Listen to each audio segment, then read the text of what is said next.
ഹരേ കൃഷ്ണ.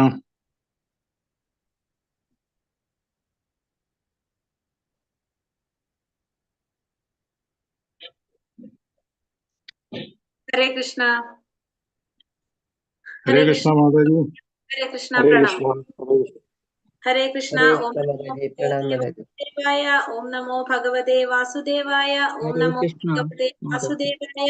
ഓം അജ്ഞാനതിമിരാന്ധസ്യ ജ്ഞാനാഞ്ജനശലാകയ ചക്ഷുരുന്മീലിതം യേന തസ്മൈ ശ്രീഗുരവേ നമഃ. നമോ വിഷ്ണുപാദായ കൃഷ്ണപ്രേഷ്ഠായ ഭൂതലേ ശ്രീമതേ ഭക്തിവേദാന്ത സ്വാമിനിധി നാമിനേ. നമസ്തേ സാരസ്വതേ ദേവേ ഗൗരവാണി പ്രചാരിണേ നിർവിശേഷ ശൂന്യവാദി പാശ്ചാത്യദേശധാരിണേ. ജയ ശ്രീ കൃഷ്ണ ചൈതന്യ പ്രഭു നിത്യാനന്ദ ശ്രീ അദ്വൈത ഗദാധര ശ്രീവാസാദി ഗൗര ഭക്തവൃന്ദ. ഹരേ കൃഷ്ണ കൃഷ്ണ കൃഷ്ണ ഹരേ ഹരേ, ഹരേ രാമ രാമ രാമ ഹരേ ഹരേ. ഹരേ കൃഷ്ണ. ശ്രീ ശ്രീ രാധാഗോവിന്ദ് ടെമ്പിൾ ഇസ്കോൺ മാംഗ്ലൂരിന്റെ 18 ദിവസത്തെ ഭഗവത്ഗീത ക്ലാസ്സിലേക്ക് എല്ലാവർക്കും സ്വാഗതം. ഹരേ കൃഷ്ണ. എല്ലാവർക്കും പ്രണാമം. ഇന്ന് അധ്യായം 5 കർമ്മയോഗം കൃഷ്ണാവബോധത്തിൽ പ്രവർത്തനം. 5ാമത്തെ അധ്യായം കർമ്മയോഗം കൃഷ്ണാവബോധത്തിലെ പ്രവർത്തനം. അതാണ് നമ്മുടെ 5ാമത്തെ അധ്യായം. കർമ്മസന്യാസ യോഗം എന്നും പറയാം. അപ്പൊ നമ്മൾ ഇന്നലെ 4ാമത്തെ അധ്യായത്തില് നമ്മൾ ഇന്നലെ എന്തൊക്കെയാ കണ്ടത്? ഇന്നലെ നല്ലൊരു അധ്യായമായിരുന്നു 4ാമത്തെ അധ്യായം അല്ലെ? അതീന്ദ്രിയ ജ്ഞാനം, ജ്ഞാനയോഗം. ഇതാണ് നമ്മൾ ഹരേ കൃഷ്ണ. മധുജി, ബുക്ക് ഇതാണെന്ന് പറയാമോ? അതെ അതെ അതെ കേട്ടോ, അത് തന്നെയാണ്. ഹരേ കൃഷ്ണ. ഇന്നലെ എന്തൊക്കെയാ നമ്മൾ കണ്ടത്? മറന്നോ എല്ലാവരും? ഭഗവാനെ കുറിച്ചുള്ള എന്തൊക്കെയാ ഇന്നലെ പഠിച്ചത് നമ്മൾ 4ാമത്തെ അധ്യായത്തില്? നിങ്ങൾക്കൊരു ഉഷാറില്ലേ രാവിലെ തന്നെ? ഉറക്കത്തിലാണല്ലോ. അർജുനന് മുമ്പ് ഭഗവാൻ വ്യവസാന് ഭഗവാൻ പറഞ്ഞു അല്ലെ, അർജുനന് അല്ല ഭഗവാൻ ആദ്യമായിട്ട് ഭഗവത്ഗീത പറഞ്ഞു കൊടുക്കുന്നത്. ഇതിനു മുന്നേ ആർക്ക് പറഞ്ഞു കൊടുത്തിട്ടുണ്ടായിരുന്നു പറഞ്ഞു? ഭഗവാൻ പറഞ്ഞു കൊടുത്തിട്ടുണ്ട്.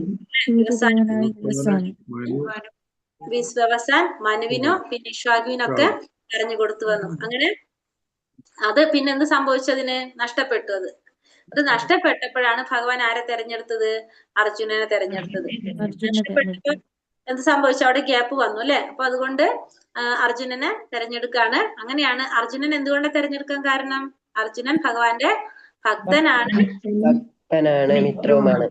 അതുകൊണ്ടാണ് അർജുനനെ തെരഞ്ഞെടുത്തതെന്ന് പറഞ്ഞു അല്ലെ? അപ്പൊ അർജുനന് സംശയം വന്നു അടുത്തത്. അവിടെ എന്താണ്? ഇപ്പൊ ഭഗവാൻ എപ്പോഴാണ് അവതരിച്ചത്? ദ്വാപരയുഗത്തില്. എങ്ങനെയാണ്? കോടിക്കണക്കിന് വർഷങ്ങൾക്ക് മുമ്പായിരുന്നു. അപ്പൊ എങ്ങനെയാണ് ഇപ്പൊ ഉള്ള ഭഗവാൻ അപ്പൊ ഉള്ള വിവസ്വാനം എങ്ങനെ പറഞ്ഞു കൊടുത്തു എന്നാണ് ഭഗവാനോട് അർജുനൻ സംശയം ചോദിക്കുന്നത്. അപ്പൊ ഭഗവാനെ കുറിച്ചുള്ള രഹസ്യം പറയണം. നീ എന്താ പറഞ്ഞത്? അർജുനനെ വിളിക്കുന്നത് എന്തിനാണ്? എങ്ങനെയാണ് പറയുന്നത് അവിടെ?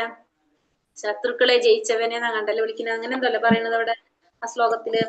ശത്രുക്കളെ കീഴടക്കുന്നവന് അല്ലെ?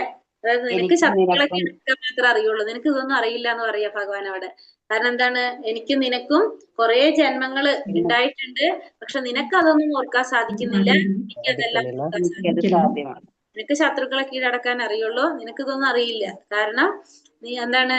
നിനക്ക് ഒന്നും അറിയില്ല, എനിക്ക് അറിയാൻ സാധിക്കും. കാരണം എന്തുകൊണ്ടാണ്? എന്റെ ശരീരം അതീന്ദ്രിയമായിട്ടുള്ളതാണ്. നമ്മുടെ ശരീരവും ആത്മാവും തമ്മിൽ വ്യത്യാസമുണ്ട്. നമ്മുടെ ശരീരത്തിൽ നിന്ന് ആ ആത്മാവ് പോകുമ്പോ നമ്മളെ ഓർമ്മകളും പോകും അല്ലെ? നമുക്ക് കഴിഞ്ഞ ജന്മത്തിലെ പൂർവ്വജന്മത്തിന്റെ കാര്യങ്ങളൊന്നും നമുക്ക് പിന്നെ ഓർക്കാൻ സാധിക്കില്ല. നമുക്ക് ഈ ജന്മത്തില് മാത്രമേ അറിയാൻ സാധിക്കുള്ളൂ. നമുക്ക് കഴിഞ്ഞ ജന്മത്തിലെ കാര്യങ്ങളൊക്കെ നമുക്ക് അറിയുകയാണെങ്കിൽ നമ്മുടെ ഒരു അവസ്ഥ ആലോചിച്ച് നോക്കിയേ. കഴിഞ്ഞ ജന്മത്തിൽ നമ്മൾ ഇതേപോലെ ഉണ്ടാകുമോ? ആണെങ്കിൽ തന്നെ ഈ ഒരു കുടുംബത്തില് ഈ ഒരു പേരില് ഇങ്ങനെയായിരിക്കും നമ്മൾ ഉണ്ടാവുക? അല്ല. അപ്പൊ നമുക്ക് കഴിഞ്ഞ പൂർവ്വജന്മങ്ങളിലെ കാര്യങ്ങളൊക്കെ നമുക്ക് ഓർമ്മയുണ്ടെങ്കിൽ 84 ലക്ഷം ജീവാത്മാക്കളുണ്ട്. അതിൽ ഏതില് വേണമെങ്കിലും വന്ന് നമ്മൾ ജന്മം എടുക്കാം. അപ്പൊ എങ്ങാനും നമ്മൾ മനുഷ്യനല്ല, മറ്റേതെങ്കിലും മൃഗമായിട്ടോ പക്ഷിയായിട്ടോ പൂച്ചയായിട്ടോ ഒക്കെയാണ് നമ്മൾ ജന്മം എടുത്ത് വെച്ചാൽ അതൊക്കെ നമുക്ക് ഓർമ്മയുണ്ടെങ്കിൽ നമ്മൾ അവസ്ഥ ആലോചിച്ച് നോക്കി എന്തായിരിക്കും? നമുക്ക് ജീവിക്കാൻ പറ്റുമോ? അല്ലേ? നമുക്ക് ജീവിക്കാൻ പറ്റില്ലല്ലോ. അപ്പൊ ഭഗവാൻ ചെയ്തിരിക്കുന്ന കാര്യങ്ങളൊക്കെ നല്ലതാണെന്ന് വിചാരിക്കാം നമുക്ക് അല്ലെ? ചിന്തിച്ചിട്ടുണ്ടോ അങ്ങനെ ആരെങ്കിലും? ഹരേ കൃഷ്ണ. അന്ന് ആലോചിച്ച് നോക്കാം നമുക്ക് അങ്ങനെയൊക്കെ ഇടയ്ക്ക്. കാരണം 84 ലക്ഷം ജീവാത്മാക്കളിൽ ഏതിൽ വേണമെങ്കിലും വന്നിട്ട് നമ്മൾ ജന്മം എടുക്കാം. അങ്ങനെ നമുക്ക് കിട്ടുന്ന ലാസ്റ്റ് ജന്മമാണ് നമ്മൾ മനുഷ്യജന്മം എന്ന് പറഞ്ഞു. കാരണം മനുഷ്യജന്മത്തിലൂടെയാണ് നമുക്ക് സാക്ഷാത്കാരം നേടാൻ സാധിക്കുന്നത്. മനുഷ്യജന്മത്തിന് ലാസ്റ്റ് ജന്മം എന്ന് പറയാൻ എന്താ കാരണം? കേട്ടിട്ടുണ്ടോ മനുഷ്യജന്മം ലാസ്റ്റ് ജന്മാണെന്ന്? കേട്ടിട്ടുണ്ട്. എങ്ങനെയാണത് ലാസ്റ്റ് ജന്മാകുന്നത്? എല്ലാം ഭഗവാന്റെ നാമൂലം ജപിക്കാൻ പറ്റും. ഭഗവാന്റെ നാമം ജപിച്ചാൽ നമ്മൾക്ക് ലാസ്റ്റ് ജന്മം എടുക്കാൻ പറ്റുമോ? കർമ്മങ്ങളും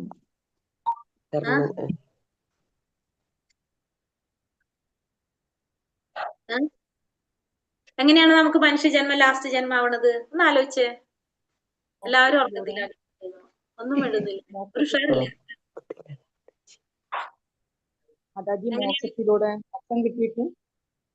അതായത് മനുഷ്യജന്മം നമ്മൾ പറഞ്ഞല്ലേ, മനുഷ്യജന്മത്തിന് മാത്രമാണ് എന്ത് സാധിക്കുന്നത്? ഭഗവാനെ ആരാധിക്കാനും ഭഗവാനെ പ്രാർത്ഥിക്കാനും ആ മനുഷ്യജന്മത്തിലൂടെയാണ് നമുക്ക് സാക്ഷാത്കാരം നേടാൻ സാധിക്കുന്നത്. സാക്ഷാത്കാരം എന്ന് വെച്ചാൽ നമ്മൾ പഠിച്ചില്ലേ, ആത്മാവിനെ സാക്ഷാത്കാരം നേടാം. ആത്മാവിനെ എവിടേക്ക് പോകാം? ആത്മാവിനെ അതിന്റെ മൂലസ്വരൂപത്തിലേക്ക് പോകാനായിട്ട് സാധിക്കുന്നത് മനുഷ്യജന്മത്തിലൂടെ മാത്രമാണ്. അത് നമ്മുടെ കയ്യിലിരിപ്പ് അനുസരിച്ചായിരിക്കും മനുഷ്യജന്മം ലാസ്റ്റ് ജന്മാക്കുന്നത്. അങ്ങനെ ഒരു കണ്ടീഷൻ അവിടെ വരുന്നുണ്ടാവും. നമ്മള് മനുഷ്യജന്മം കിട്ടിയിട്ട് നമ്മൾ ഭഗവാനെ പ്രാർത്ഥിക്കുന്നില്ല, ഭഗവാന്റെ നാമം ജപിക്കുന്നില്ല, ആത്മസാക്ഷാത്കാരത്തിന് വേണ്ടി ഒന്നും ചെയ്യണില്ലെങ്കിൽ നമ്മളെ മനുഷ്യജന്മം ലാസ്റ്റ് ജന്മാകുമോ? ഇല്ല. കാരണം എന്ത് വരും? വീണ്ടും നമ്മൾ താഴ്ത്തിക്ക് പോകും അല്ലെ? ഒരു മനുഷ്യജന്മം കിട്ടി, എന്നിട്ടും നമ്മൾ എന്ത് ചെയ്യുന്നില്ല? ഭഗവാന്റെ നാമവും ജപിക്കുന്നില്ല, നമ്മൾ ആത്മസാക്ഷാത്കാരത്തിന് വേണ്ട വഴികളും നോക്കുന്നില്ല, നമ്മളൊന്നും ചെയ്യണില്ലെങ്കിൽ നമുക്ക് സാക്ഷാത്കാരം നേടാൻ പറ്റില്ല. നമ്മൾ എവിടേക്ക് പോകും? ഭഗവാന് മനസ്സിലായി ഇവർക്ക് ഈ മനുഷ്യജന്മം കിട്ടിയിട്ട് ഒരു കാര്യമില്ല, അതിന്റെ ആവശ്യമില്ല. കാരണം ഇപ്പൊ താഴത്തുള്ള വേറെ ഏതെങ്കിലും നമ്മള് ജന്മം എടുക്കേണ്ടതായിട്ട് വരും. അപ്പൊ നമ്മളെ കയ്യിലിരിപ്പ് അനുസരിച്ച് അല്ലെങ്കിൽ നമ്മൾ ചെയ്യുന്ന പ്രവൃത്തി അനുസരിച്ചാണ് നമ്മളെ ലാസ്റ്റ് ജന്മം നമുക്ക് ആക്കാൻ സാധിക്കുന്നത്. മനുഷ്യജന്മം നമ്മൾ ആക്കണമെങ്കിൽ നമ്മൾ എന്ത് ചെയ്യണം? സാക്ഷാത്കാരം നേടാൻ വേണ്ടി നമ്മൾ ശ്രമിക്കണം. ഈ മാത്രമേ നമുക്ക് മനുഷ്യജന്മം ലാസ്റ്റ് ജന്മം എന്ന് പറയാൻ പറ്റുള്ളൂ. അല്ലെങ്കിൽ മനുഷ്യജന്മം നമുക്ക് ലാസ്റ്റ് ജന്മം എന്ന് പറയാൻ പറ്റില്ല. പിന്നെ നമ്മള് ഈ പറഞ്ഞ പോലെ ഈ ചക്രത്തിൽ കൂടെ ഇങ്ങനെ കറങ്ങിക്കൊണ്ടേയിരിക്കും. അങ്ങനെ മനസ്സിലായല്ലോ അപ്പൊ എല്ലാവർക്കും? അപ്പൊ നമ്മള് എന്താ പറഞ്ഞു തുടങ്ങിയത്? നമ്മള് അപ്പൊ ഭഗവാന്റെ ശരീരം എങ്ങനെയാണ്? അതീന്ദ്രിയമായിട്ടുള്ളതാണ്. ഭഗവാന് എല്ലാതും ഓർക്കാനായിട്ട് സാധിക്കും. നമുക്ക് ശരീരം മാറുന്നത് കൊണ്ട് നമുക്കൊന്നും ഓർക്കാൻ സാധിക്കില്ല എന്ന്. അതുകൊണ്ടാണ് അർജുനന് പറഞ്ഞു കൊടുക്കാണ് ഭഗവാൻ. അതുകൊണ്ട് ദിവസാനം ഞാൻ പറഞ്ഞു കൊടുത്തപ്പോ അന്ന് നീ ഉണ്ടായിരുന്നു, പക്ഷെ നിനക്കതൊന്നും ഓർക്കാൻ സാധിക്കുന്നില്ല. പിന്നെ അടുത്ത ജന്മം പറഞ്ഞപ്പോ നീ അതൊക്കെ മറന്നുപോയി അല്ലെ, പക്ഷെ എനിക്ക് അതെല്ലാം അറിയാനായിട്ട് സാധിക്കും എന്ന് പറഞ്ഞു. പിന്നെ ഭഗവാൻ പറഞ്ഞു, ഭഗവാനെ കുറിച്ച് അറിഞ്ഞു കഴിഞ്ഞാല്, നമ്മൾ പറഞ്ഞല്ലേ അതെന്താണ് പറഞ്ഞത്? ഭഗവാനെ കുറിച്ച് അറിഞ്ഞു കഴിഞ്ഞാൽ, ആ ജ്ഞാനം നേടിക്കഴിഞ്ഞാൽ ഈ ജനന മരണ ചക്രത്തിൽ നിന്ന് മറികടക്കാൻ സാധിക്കും എന്ന് പറഞ്ഞു ഭഗവാൻ. ഭഗവാനെ കുറിച്ചുള്ള ഒരു ജ്ഞാനം നേടിക്കഴിഞ്ഞാൽ അല്ലെ, അങ്ങനെ പറഞ്ഞില്ലേ? ഓർമ്മയുണ്ടോ എല്ലാവർക്കും? പറഞ്ഞിരുന്നു. അപ്പൊ ഭഗവാനെ കുറിച്ചുള്ള ഒരു ജ്ഞാനം നേടിക്കഴിഞ്ഞാൽ നമുക്ക് ഈ ജനന മരണ ചക്രത്തിൽ നിന്ന് മറികടക്കാൻ സാധിക്കുന്നു ഭഗവാൻ പറഞ്ഞു. അപ്പൊ അതിന് വേണ്ട വഴി ഭഗവാൻ പറഞ്ഞു തന്നു. തദ്വിധി പ്രണിപാതേന പരിപ്രശ്നേന സേവയ ഉപദേശന്തി തേ ജ്ഞാനം ജ്ഞാനിന തത്വദർശിന. അതായത് ആ ജ്ഞാനം നേടണമെങ്കിൽ എന്ത് വേണം? നമുക്കൊരു ഗുരു വേണം. അപ്പൊ നമ്മുടെ കയ്യിൽ ഭഗവത്ഗീത ഉണ്ട്, നമ്മള് നല്ല നോളജ് ഉള്ള ഒരു വ്യക്തിയാണ് എന്ന് പറഞ്ഞാലും നമ്മളൊരു 10 പ്രാവശ്യം ഇരുന്ന് ഭഗവത്ഗീത വായിച്ചാലും നമുക്കത് ഗ്രഹിക്കാൻ സാധിക്കില്ല. വെറുതെ വായിച്ചു പോകാൻ പറ്റും, പക്ഷെ നമുക്ക് മനസ്സിലാക്കണമെങ്കിൽ എന്ത് വേണം? നമ്മളത് ശരിയായ ഒരു ഗുരുവിൽ നിന്നായിരിക്കണം നമ്മളത് പഠിക്കണം. അപ്പൊ മാത്രമേ നമുക്കത് മനസ്സിലാക്കാനായിട്ട് സാധിക്കൂ. ഇപ്പൊ നമ്മളിപ്പോ സ്കൂളിൽ പോയിട്ട് നമ്മളിപ്പോ ടീച്ചർമാരായിരിക്കും, നമ്മള് അച്ഛനും അമ്മയും ടീച്ചറാണെന്ന് പറഞ്ഞിട്ട് നമ്മളെ മക്കളെ നമ്മൾ വീട്ടിലിരുത്തി പഠിപ്പിക്കുകയാണ് ചെയ്യുന്നത്. നമ്മൾ സ്കൂളിൽ പറഞ്ഞയക്കും അല്ലെ? കാരണം ഒരു ടീച്ചറിൽ നിന്ന് അറിവ് നേടുമ്പോഴാണ് അവർക്ക് അത് ശരിയായിട്ട് സിസ്റ്റമാറ്റിക് ആയിട്ട് അത് ചെയ്യാനായിട്ട് സാധിക്കുന്നത് അല്ലെ? അതേപോലെ നമുക്ക് ഈ ആധ്യാത്മിക ജ്ഞാനം നേടണമെങ്കിൽ നമുക്ക് ആര് വേണം? ഭൗതികമായിട്ടുള്ള അറിവ് നേടാൻ നമ്മൾ സ്കൂളിൽ പോകുന്നുണ്ട്, നമുക്കൊരു ഗുരു ഉണ്ട്, ഒരു ടീച്ചർ ഉണ്ട് അവിടെ. അതേപോലെ തന്നെ ആധ്യാത്മികമായിട്ടുള്ള അറിവ് നമുക്ക് ആരിലൂടെ സാധിക്കുള്ളൂ നേടാൻ? ഗുരുവിലൂടെ സാധിക്കും. ആത്മീയജ്ഞാനം നേടിയവർക്ക് മാത്രമേ പറഞ്ഞുതരാൻ പറ്റുള്ളൂ. അപ്പൊ നമ്മൾ എന്ത് വേണം? അത്തരത്തിലുള്ള ഒരു ഗുരുവിനെ സമീപിച്ച് ആ ഗുരുവിൽ നിന്നായിരിക്കണം ഈ ഒരു ജ്ഞാനം നേടാനായിട്ട് ശ്രമിക്കേണ്ടത്. ആ ഗുരു എങ്ങനെയായിരിക്കണം? ആ സത്യം കണ്ടറിഞ്ഞ വ്യക്തിയായിരിക്കും ഗുരു. കാരണം കണ്ടറിഞ്ഞ ആൾക്കാണല്ലോ അത് പറഞ്ഞു തരാൻ സാധിക്കുന്നത്. അങ്ങനെ ഒരു ഗുരുവിനെ ആയിരിക്കണം നമ്മൾ തെരഞ്ഞെടുക്കേണ്ടത് എന്ന് പറഞ്ഞു. അതിനുശേഷം പിന്നെ ഭഗവാൻ എന്താ പറഞ്ഞത്? അങ്ങനെ മനസ്സിലാക്കാത്തവർക്ക്, അങ്ങനെ സംശയത്തോടെ അതൊക്കെ നോക്കുന്നവർക്ക് ഒരിക്കലും എന്ത് സാധിക്കുകയില്ല, ഇതൊന്നും സാക്ഷാത്കാരം നേടാനും സാധിക്കില്ല, ഈ ജനന മരണ ചക്രത്തിൽ നിന്ന് മറികടക്കാനും സാധിക്കില്ല എന്നുള്ളതും ഭഗവാൻ പറഞ്ഞു അല്ലെ. പിന്നെന്ത് പറഞ്ഞു?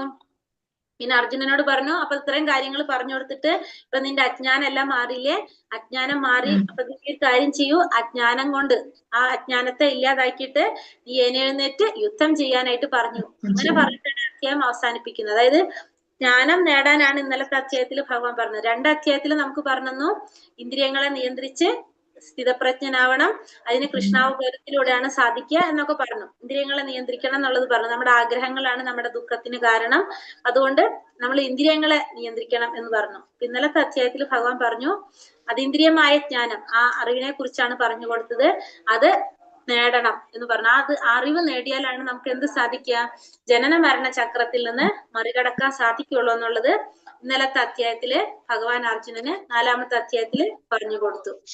ഇത്രയല്ലേ പറഞ്ഞത്? ഹരേ കൃഷ്ണ. വേറെ എന്തെങ്കിലും നമ്മള് ഇനി നമുക്ക് 5ാമത്തെ അധ്യായത്തിലേക്ക് കടക്കാം. മനസ്സിലാവുന്നുണ്ടോ എല്ലാവർക്കും? ആരും മിണ്ടാതിരിക്കും, എനിക്ക് സംശയം നിങ്ങൾക്ക് അറിയാണ്ട്. മനസ്സിലാവുന്നു മാതാജി. മനസ്സിലാവുന്നുണ്ട്. മനസ്സിലാവുന്നുണ്ട് അല്ലേ? മനസ്സിലായി. ഹരേ കൃഷ്ണ. നിങ്ങൾക്ക് ഭഗവാന് ജരാനര ഉണ്ടാവില്ല, ഇന്നലെ പറഞ്ഞിരുന്നു. എന്ത് മാതാജി? ഭഗവാന് ജരാനരകൾ ഉണ്ടാവില്ല, ആത്മീയ ജ്ഞാനം നേടി. നമ്മൾ അങ്ങനെയൊന്നല്ല, നമുക്ക് ജരാനരകളൊക്കെ ബാധിക്കും. പക്ഷെ ഭഗവാൻ അങ്ങനെയല്ല, ഭഗവാന് ജരാനരകളൊന്നും ബാധിക്കില്ല. ഭഗവാന് ഡൈ ചെയ്യേണ്ട ആവശ്യമില്ല, ഭഗവാൻ ഒന്നും ചെയ്യേണ്ട ആവശ്യമില്ല. ഭഗവാൻ എപ്പോഴും സുന്ദരനായിട്ട് ഇങ്ങനെ നല്ല ഭംഗിയിലിരിക്കും അല്ലെ. നമുക്ക് എന്തൊക്കെ ചെയ്തിട്ടുണ്ടല്ലേ, പക്ഷെ നമുക്ക് മനസ്സിലായാലും നമ്മൾ ആ ശരീരത്തിനെ പോഷിപ്പിച്ചുകൊണ്ടേയിരിക്കും. കാരണം നമ്മൾ ഭൗതിക ലോകത്തിൽ നിൽക്കുമ്പോ കുറെ കാര്യങ്ങൾ നമ്മൾ ഇങ്ങനെ ചെയ്ത് പോകും. അതുകൊണ്ട് നമ്മൾ അപ്പൊ ഭഗവാനെ സംബന്ധിച്ച് അതൊന്നും ബന്ധമില്ലാത്തതുകൊണ്ട് ഭഗവാൻ അതൊന്നും വിഷയം വരുന്നില്ല. ഹരേ കൃഷ്ണ. അപ്പൊ നമുക്ക് ഇന്ന് അടുത്ത അധ്യായം 5ാമത്തെ അധ്യായം, നല്ല അധ്യായങ്ങളാണ് ഇതൊക്കെ. ഹരേ കൃഷ്ണ. ഇപ്പൊ ഭഗവത്ഗീത നിങ്ങൾക്ക് ഇത്ര 5 വരെ പഠിച്ചിട്ട് അത് ചോദിക്കട്ടെ ഒന്ന്, എന്നിട്ട് ക്ലാസ് തുടങ്ങാം. 4 വരെ അധ്യായം പഠിച്ചല്ലോ, എങ്ങനെയുണ്ട്? ആദ്യമായിട്ട് ഭഗവത്ഗീത പഠിക്കുന്ന അനിൽപ്രഭു ഉണ്ടായിരുന്നു അല്ലെ ആദ്യമായിട്ട് എന്ന് പറഞ്ഞത്? വേറെ ആരാ ഉള്ളത്? ഞാൻ മാതാജി. ഇപ്പൊ 4 ആദ്യമായിട്ടാണ്. ഇത്രയും അപ്പൊ മനസ്സിലാകുന്നുണ്ടോ നിങ്ങൾക്ക്? ഉണ്ട്. പഠിക്കുമ്പോ താല്പര്യം തോന്നുന്നുണ്ടോ? ചിത്ര മാതാജി കണ്ടു. താല്പര്യം തോന്നുന്നുണ്ടോ? പഠിക്കുമ്പോ ബോറടിക്കുന്നുണ്ടോ? നല്ല താല്പര്യം തോന്നുന്നു മാതാജി, ബോറടിക്കുന്നില്ല. നന്നായി. അതാണ് ഞാൻ ചോദിച്ചത്. കാരണം നമ്മൾ ആദ്യമായിട്ട് ഇത്ര എന്തേ ലേറ്റ് ആയെന്ന് തോന്നുന്നുണ്ട് ആർക്കെങ്കിലും?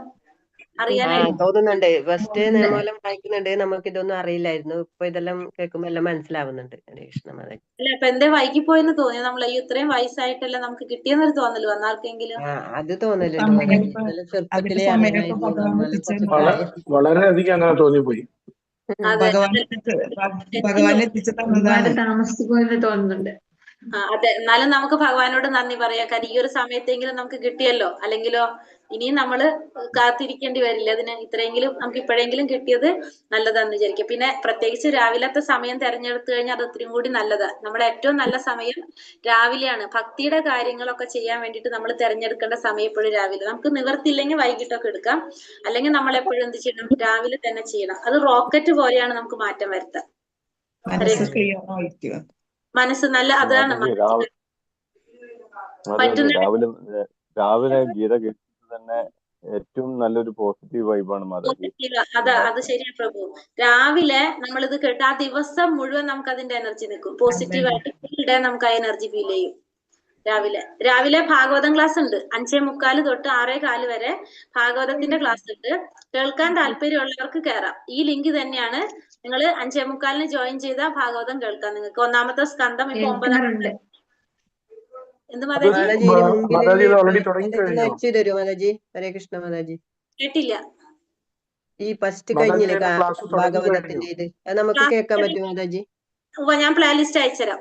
വേണ്ടവർക്ക് പ്ലേ ലിസ്റ്റ് അയച്ചു മാതാജി. 9ാമത്തെ അധ്യായം ഇപ്പൊ നടക്കാണ്. കാരണം വെച്ചിട്ടുണ്ടെങ്കിൽ 9ാമത്തെ അധ്യായം ഞാനൊരു കാര്യം ചെയ്യാം. ഓരോ അധ്യായത്തിന്റെ സമ്മറി കൊടുക്കാറുണ്ട് ക്ലാസ്സിൽ. ആ സമ്മറി നിങ്ങൾക്ക് തരാം. അപ്പൊ നിങ്ങൾക്ക് 8 അധ്യായത്തിന്റെ സമ്മറി മനസ്സിലാകും. സത്യം തൊട്ട്. കാരണം ഭാഗവതം ക്ലാസ് ഫസ്റ്റ് തൊട്ട് എപ്പോഴെപ്പോഴും കിട്ടിയില്ല. കാരണം ഭാഗവതം എന്ന് വെച്ചിട്ടുണ്ടെങ്കിൽ കുറെ ഉള്ളതല്ലേ, 18,000 ശ്ലോകങ്ങളുള്ളതാണ്, അത്രയും വലുതല്ലേ. അപ്പൊ അതുകൊണ്ട് നമുക്ക് അത്രയും കിട്ടില്ല. എപ്പോഴെപ്പോഴും ഫസ്റ്റ് പുതിയ തുടങ്ങില്ലല്ലോ. അപ്പൊ നിങ്ങൾക്ക് ഇപ്പൊ ഒരു കാര്യം ചെയ്യാം, ആ ഓരോ അധ്യായത്തിന്റെ ഫുള്ള് കേൾക്കേണ്ടവർക്ക് കേട്ടോളൂ. ഞാൻ പ്ലേലിസ്റ്റ് ഒന്നുകിൽ മാതാജിമാരുടെ അടുത്ത് ചോദിച്ചാൽ മതി, മാതാജിമാരുടെ അടുത്ത് ചോദിച്ചാൽ അവർ അയച്ചു തരും. അല്ലെങ്കിൽ എന്റെ നമ്പർ അറിയാമെങ്കിൽ എനിക്ക് മെസ്സേജ് ഇട്ടാൽ ഞാൻ അയച്ചു തരാം. പിന്നെ ലിങ്ക് നമ്മുടെ ഈ ലിങ്ക് തന്നെയാണ്. അപ്പൊ നിങ്ങള് 6:30 എന്നുള്ളത് 5:45 ജോയിൻ ചെയ്ത ഭാഗവതം ക്ലാസ് ശരിക്കും 1/2 മണിക്കൂറാണ് ക്ലാസ് ഉള്ളത്. 6:15 ആകുമ്പോൾ തീരും. പിന്നെ എന്തെങ്കിലും കാരണം കൊണ്ട് ഒന്ന് ലേറ്റ് ആയി പോണതാണ്. ഇന്ന് കുറച്ച് ചർച്ച വന്നോടെ ഭാഗവതം എന്താണ് ഭാഗവതം രചിച്ചത് ഗണപതിയാണോ എന്നുള്ളൊരു ചർച്ചയിൽ വന്ന കാരണം കേട്ടിരുന്നു മാതാജി, ഇന്ന് അങ്ങനെ കേട്ടിരുന്നു, ആദ്യമായിട്ട് കേൾക്കുന്നു അങ്ങനെ. അപ്പൊ അങ്ങനെ അതുകൊണ്ട് അപ്പൊ കേറാൻ പറ്റുന്നവര് കയറിക്കോളാം. വീഡിയോ ഓൺ ആക്കണമെന്നില്ല, നിങ്ങൾക്ക് കേൾക്കാം. കാരണം നമ്മൾ രാവിലെ ആ ഒരു ഭാഗവതവും കേട്ടു, ഭഗവത്ഗീതയും കേട്ട് കഴിഞ്ഞാൽ ഫുള്ള് ആ ദിവസം ഉണ്ടല്ലോ നമുക്ക് ഭയങ്കര എനർജി ആയിരിക്കും. ഫുള്ള് നമ്മൾ ഭയങ്കര സന്തോഷമായിരിക്കും. നമുക്ക് മറ്റുള്ളവർ വിചാരിക്കും ഇവർക്ക് എന്താണ്, പക്ഷെ അറിയില്ല, നമുക്ക് ഭയങ്കര സന്തോഷമായിരിക്കും. അത് ഉള്ളവരുടെ ഒക്കെ അനുഭവം ഞാൻ പറയുന്നത്. നിങ്ങൾ നോക്കി മാതാജി ഹരേ കൃഷ്ണ, അതിന് ഏത് ബുക്കാണ് റെഫർ ചെയ്യേണ്ടത്? ഭാഗവതത്തിന്റെ ബുക്ക് എന്താ പറയാ, ശ്രീമദ് എന്റെ കയ്യിൽ ഇപ്പൊ അപ്പുറത്ത് വെച്ചിരിക്കുക. അതായത് ഭാഗവതം ശ്രീലപ്രഭാതരുടെ തന്നെ ഭാഗവതം ഡിസ്കോണ്ട് അതാണ്. അത് 12 സ്കന്ധമുള്ള ബുക്കാണ്. അത് 18 ബുക്ക് ഉണ്ട്, വലിയ വലിയ പുസ്തകങ്ങൾ. അത് മേടിക്കാനായിട്ടാണെങ്കിൽ 12,000 രൂപ എങ്ങാണ്ടാണ് വില നാട്ടില്. പക്ഷെ അത് മേടിക്കാൻ നിർബന്ധമില്ല, ഞാൻ PDF ഇടാറുണ്ട് അതിന്റെ ക്ലാസ്സിൽ. അതിന്റെ PDF ഏതിലാ കിട്ടാ മാതാജി? PDF ആ ഗ്രൂപ്പിൽ ഇടാറുണ്ട്. ഇപ്പൊ 9ാമത്തെ ഭാഗവതം ഗ്രൂപ്പില്. അതെ, അപ്പൊ ആ ഗ്രൂപ്പിന്റെ ലിങ്ക് കിട്ടിയാലേ നമുക്ക് ജോയിൻ ചെയ്യാൻ പറ്റുള്ളൂ. ഞാൻ പറഞ്ഞു വരുന്നത് അതാണ്. കറക്റ്റ് ആയിട്ട് കേറുന്ന ഉറപ്പുള്ളവർക്കേ ലിങ്ക് ഗ്രൂപ്പിന്റെ കൊടുക്കാറുള്ളൂ. അതെന്താന്ന് വെച്ചിട്ടുണ്ടെങ്കിൽ ഏകദേശം 100-150 പേര് ഭാഗവതത്തിൽ കയറുന്നുണ്ട്. അപ്പൊ കയറാത്തവര് വെറുതെ ഇങ്ങനെ ഇരുന്ന് കഴിഞ്ഞാല് ലിങ്കിന് പ്രോബ്ലം വരും. നമ്മളൊരു 100 പേരിൽ കൂടുതൽ ഒരു ഗ്രൂപ്പിൽ വന്നു കഴിഞ്ഞാല് സൂമിന്റെ ലിങ്ക് ഇട്ട് കഴിഞ്ഞാല് സ്വാഭാവികമായിട്ടും ആ ലിങ്ക് ക്ലിക്കബിൾ ആവാതെ വരും, ബ്ലൂ കളറിൽ വരാതെ, ഉപയോഗിക്കാൻ പറ്റാതെ. അപ്പൊ കയറേണ്ടവർക്ക് കയറാൻ പറ്റില്ല. അപ്പൊ കയറുന്ന ഉറപ്പുള്ളവർക്ക് ഞാനൊരു കാര്യം ചെയ്യാൻ ലിങ്ക് തരാം. അല്ലാത്തവർക്ക് ഒരു കാര്യം ചെയ്യും, നിങ്ങൾക്ക് വെറുതെ ഒന്ന് നോക്കിയിട്ട്, ചിലവരുണ്ടാവില്ല കുറച്ച് ദിവസം ഒന്ന് നോക്കിയിട്ട് ഓക്കെ ആണെങ്കിൽ കയറാന്നുള്ളവര്. അങ്ങനെയാണെങ്കിൽ ഇപ്പൊ മാതാജിമാരുണ്ടല്ലോ, ഹിന്ദു മാതാജിക്കോ സന്ധ്യ മാതാജിക്കോ എനിക്കോ മെസ്സേജ് ഇടാം, നിങ്ങൾക്ക് PDF അയച്ചു തരാം. PDF അയച്ചു തരാം. എന്നിട്ട് ഒരാഴ്ച കയറിയിട്ട് നമുക്ക് കയറാൻ പറ്റും എന്ന് ഉറപ്പുണ്ടെങ്കിൽ നിങ്ങൾ പറഞ്ഞോളൂ, നമ്പർ ഗ്രൂപ്പിൽ ആഡ് ചെയ്ത് തരാം. മതിയോ? അപ്പോൾ പ്ലേലിസ്റ്റ് അയച്ചുതരാം, PDF അയച്ചുതരാം കയറുന്നുള്ളവർക്ക്. അതിനുശേഷം നിങ്ങൾ ഒരാഴ്ച നോക്കാം, കയറി നോക്കാം. കാരണം ചിലപ്പോ എഴുന്നേറ്റ് നമുക്ക് പറ്റുമെന്ന് അറിയില്ലല്ലോ. നിങ്ങൾ നോക്കുക, നിങ്ങൾക്ക് ഓക്കെ ആണ്, നിങ്ങൾക്ക് ഇഷ്ടമുണ്ടെങ്കിൽ നിങ്ങൾ പറഞ്ഞോ, നിങ്ങൾ ആ നമ്പർ ഗ്രൂപ്പിൽ ആഡ് ചെയ്തിടാം. അതുപോലെ മാതാജിക്ക് മെസ്സേജ് ഇടാം മാതാജി. 3 പേരിൽ ആർക്കായാലും ഇട്ടോളൂ. ഇപ്പൊ PDF-ഉം അല്ലെങ്കിൽ ക്ലാസിന്റെ ലിങ്ക് ഇത് തന്നെയാണ്. ലിങ്കിന്റെ ആവശ്യമില്ലല്ലോ അപ്പൊ ആർക്കും. ലിങ്ക് നമ്മളെ ലിങ്ക് തന്നെയാണ്, അയക്കാം. കയറിക്കോളൂ. അപ്പൊ നാളെ ഇപ്പൊ 9ാമത്തെ അധ്യായം തുടങ്ങിയിട്ടുള്ളൂ, ഭീഷ്മദേവന്റെ വിയോഗം സ്റ്റാർട്ട് ചെയ്തിട്ടുള്ളൂ. അപ്പൊ നമുക്ക് കാണാം. ഹരേ കൃഷ്ണ. അപ്പൊ നമ്മള് 5ാമത്തെ അധ്യായം കർമ്മ സന്യാസ യോഗം. സന്യാസം കർമ്മണാം കൃഷ്ണ പുനർയോഗം ച. പിന്നെ ഒരു കാര്യം കൂടി പറയാനുണ്ടായിരുന്നു, അതും കൂടി പറഞ്ഞിട്ട് ക്ലാസ് തുടങ്ങാം. അതായത് ശ്ലോകം പഠിക്കാനായിട്ട്, ചൊല്ലി പഠിക്കാൻ ആഗ്രഹം ഉണ്ടെങ്കിൽ നമുക്കൊരു ഗ്രൂപ്പ് ഉണ്ട്, ചൊല്ലി പഠിക്കുന്ന ഒരു ഗ്രൂപ്പ് ഉണ്ട് നമ്മുടെ. ശ്ലോകം, ഭഗവത്ഗീത ശ്ലോകം പഠിക്കാൻ ആഗ്രഹമുള്ളവർക്ക് ചൊല്ലി പഠിക്കുന്ന ഒരു ഗ്രൂപ്പ്. അതിലെന്ന് വെച്ചിട്ടുണ്ടെങ്കിൽ നമ്മള് ചൊല്ലുന്നത്, നിങ്ങൾക്ക് ഒരു ദിവസം 5 ശ്ലോകം വെച്ചിട്ട് അതില് മാതാജിമാര് ചൊല്ലിയിട്ട് തരും. രാവിലെ ഏകദേശം 5 മണിയൊക്കെ ആകുമ്പോൾ അവർ ചൊല്ലിയിടും 5 ശ്ലോകം. 1ാമത്തെ അധ്യായത്തിൽ ആദ്യത്തെ 5 ശ്ലോകം ദിവസം മുഴുവനും നമുക്കുണ്ട്. നിങ്ങൾ അത് കേട്ട് ചൊല്ലി പഠിക്കാം. ചൊല്ലി പഠിച്ചതിന് ശേഷം വൈകുന്നേരത്തിനുള്ളിൽ നിങ്ങൾ അത് ചൊല്ലിയിട്ട് കൊടുക്കുക ഗ്രൂപ്പിൽ, ഈ 5 ശ്ലോകം. അപ്പൊ അതിലെന്തെങ്കിലും തെറ്റുണ്ടെങ്കിൽ നിങ്ങൾക്ക് തിരുത്തി തരും. അങ്ങനെ ഡെയിലി 5 ശ്ലോകം വെച്ച് നമുക്ക് പഠിക്കാൻ പറ്റും. അങ്ങനെ ആഗ്രഹമുള്ളവർ നമ്മളിപ്പോ ഈ ഗ്രൂപ്പിൽ ലിങ്ക് ഇടാം. താല്പര്യമുള്ളവർ, ശ്ലോകം നിങ്ങൾക്ക് വായിച്ച് പഠിക്കണം എന്ന് ആഗ്രഹമുള്ളവർ അതിൽ ജോയിൻ ചെയ്യാം. അപ്പൊ ഡെയിലി 5 ശ്ലോകം പഠിപ്പിക്കുന്നുണ്ടാവുക. അപ്പൊ ആദ്യത്തെ 3 അധ്യായത്തിന് ഒരു ഗ്രൂപ്പ്, പിന്നെ ആ ഗ്രൂപ്പിൽ നിന്ന് എക്സിറ്റ് ആയിട്ട് അടുത്ത അധ്യായത്തിലേക്ക് കടക്കും. അങ്ങനെ 3 അധ്യായങ്ങൾ വെച്ചിട്ട് ഓരോ ഗ്രൂപ്പാണ്. അപ്പൊ നമ്മൾ എന്ത് ചെയ്യാം, ആദ്യത്തെ 3 അധ്യായം, അപ്പൊ ആദ്യത്തെ 5 ശ്ലോകം രാവിലെ ചൊല്ലിയിടും. അപ്പൊ നിങ്ങൾക്ക് ഫുൾ ഡേ സമയമുണ്ട്, നമുക്ക് ഏത് സമയത്ത് വേണമെങ്കിലും ചൊല്ലിയിടാം. അതിൽ നിങ്ങൾ പഠിച്ചതിന് ശേഷം ആ 5 ശ്ലോകം ചൊല്ലിയിട്ട് കൊടുക്കുക. അപ്പൊ അതിൽ മാതാജിമാര് നമ്മളിൽ എന്തെങ്കിലും മിസ്റ്റേക്ക് ഉണ്ടെങ്കിൽ അവർ പറയും, ഇങ്ങനെയല്ല ഇങ്ങനെ ചൊല്ലണമെന്ന് പറഞ്ഞ് തിരുത്തി തന്നിരിക്കും. അങ്ങനെ ഡെയിലി ചൊല്ലിയിടാൻ നോക്കാം. എപ്പോഴും രാത്രി ആയാലും ചൊല്ലിട്ട് കഴിഞ്ഞാൽ പിറ്റന്നാൾ വീണ്ടും 5 വരില്ല അടുത്തത്. അങ്ങനെ കേട്ടോ. അങ്ങനെ ആഗ്രഹമുള്ളവർക്ക് അതിൽ ജോയിൻ ചെയ്യാം. പഠിക്കാനായിട്ട് ആഗ്രഹമുള്ളവർക്ക് ശ്ലോകം പഠിക്കാൻ പറ്റുന്നു. കാരണം ഏകാദശിക്ക് വായനയൊക്കെ ഉണ്ട് നമുക്ക്. അപ്പൊ അതിലൊക്കെ നിങ്ങൾക്ക് പങ്കെടുക്കാൻ പറ്റും. പിന്നെ ഏകാദശിക്ക് വായിക്കാനൊക്കെ പറ്റും ഭഗവത്ഗീത. ഹരേ കൃഷ്ണ മാതാജി, എനിക്ക് അതിൽ താല്പര്യമുണ്ട് മാതാജി. എനിക്ക് ശ്ലോകം പഠിക്കാൻ താല്പര്യമുണ്ട്. ഇട്ടുതരാം പ്രഭു, ലിങ്ക് ഇട്ടുതരാം കേട്ടോ. നമ്മളെ ഗ്രൂപ്പിൽ ഷെയർ ചെയ്യാം. അതിൽ പഠിക്കാൻ താല്പര്യമുള്ളവരൊക്കെ ജോയിൻ ചെയ്തോളൂ. ഗ്രൂപ്പിൽ ഇട്ടുതരാം ലിങ്ക്. ഹരേ കൃഷ്ണ, ഹരേ കൃഷ്ണ. അപ്പൊ എല്ലാവർക്കും പ്രണാമം. നമ്മൾ അധ്യായം 5 കർമ്മയോഗം, കൃഷ്ണാവബോധത്തിൽ പ്രവർത്തനം. ഹരേ കൃഷ്ണ. ഓം നമോ ഭഗവതേ വാസുദേവായ. അർജുന ഉവാച സന്യാസം കർമ്മണാം കൃഷ്ണ പുനർയോഗം ച ശംസസി യശ്രേയ ഏതയോരേകം തന്മേ ബ്രൂഹി സുനിശ്ചിതം. അർജുനൻ പറഞ്ഞു, കൃഷ്ണ, കർമ്മം ഉപേക്ഷിക്കണമെന്ന് ഒരിക്കൽ അങ്ങ് എന്നോട് ആവശ്യപ്പെടുന്നു. പിന്നെ ഭക്തി പുരസരം കർമ്മം അനുഷ്ഠിക്കാൻ പറയുന്നു. ഈ രണ്ടിലും വെച്ച് ശ്രേയസ്കരമായത് ഏതാണെന്ന് ദയവായി എനിക്ക് പറഞ്ഞു തരൂ. അപ്പൊ ഭഗവാനോട് അർജുനൻ ചോദിക്കാണ്, അങ്ങ് ഒരിക്കൽ എന്നോട് പറഞ്ഞു കർമ്മം ഉപേക്ഷിക്കണമെന്ന്, പിന്നെ എന്നോട് പറഞ്ഞു ഭക്തി പുരസരം കർമ്മം ചെയ്യണമെന്ന്. അപ്പൊ ഈ രണ്ടിലും വെച്ചിട്ട് ഏറ്റവും ശ്രേയസ്കരമായത് ഏതാണെന്ന് എനിക്ക് പറഞ്ഞു തരാനായിട്ട് ഇവിടെ ഭഗവാനോട് അർജുനൻ ആവശ്യപ്പെടണം. ഒന്ന് കർമ്മം ഉപേക്ഷിക്കാൻ പറഞ്ഞു, പിന്നെ പറഞ്ഞു കർമ്മം ചെയ്യാൻ എങ്ങനെ എനിക്കായി അർപ്പിച്ചുകൊണ്ട് അല്ലെ ഭക്തി പുരസരം ചെയ്യാൻ പറഞ്ഞു. അപ്പൊ അതില് ഏറ്റവും ശ്രേയസ്കരമായത് ഏതാണോ അതെനിക്ക് പറഞ്ഞു തരൂ എന്നാണ് അർജുനൻ ഭഗവാനോട് ചോദിക്കുന്നത്. അപ്പൊ ഭഗവാൻ എന്താ പറയുന്നത്? ശ്രീ ഭഗവാനുവാച സന്യാസ കർമ്മയോഗശ്ച നിശ്രേയസ്സകരാവുഭൗ തയോസ്തു കർമ്മ സന്യാസാത് കർമ്മയോഗോ വിശിഷ്യത്തെ. ശ്രീ ഭഗവാൻ പറഞ്ഞു, കർമ്മ പരിത്യാഗവും ഭക്തിയുതമായ കർമ്മവും മുക്തിക്ക് നല്ലത് തന്നെ. എങ്കിലും ഭക്തിയുതമായ സേവന കർമ്മമാണ് കർമ്മത്യാഗത്തെക്കാൾ ഉത്തമം. അപ്പൊ ഭഗവാൻ എന്താ പറഞ്ഞു കൊടുത്തത്? കർമ്മം പരിത്യാഗവും, കർമ്മം പരിത്യജിക്കുന്നതും ഭക്തിയുതമായ കർമ്മവും, ഭക്തിയുതമായിട്ടുള്ള കർമ്മവും രണ്ടും എന്താണ്? മുക്തിക്ക് നല്ലത് തന്നെയാണ്. അപ്പൊ കർമ്മം പരിത്യജിക്കുന്നതും കർമ്മ പരിത്യാഗം, കർമ്മത്തിന്റെ പരിത്യാഗം ഉള്ളതും അതേപോലെ തന്നെ ഭക്തിയുതമായിട്ട് ഭക്തിയുത സേവനം ചെയ്യുന്നതും മുക്തിക്ക് നല്ലത് തന്നെയാണ്.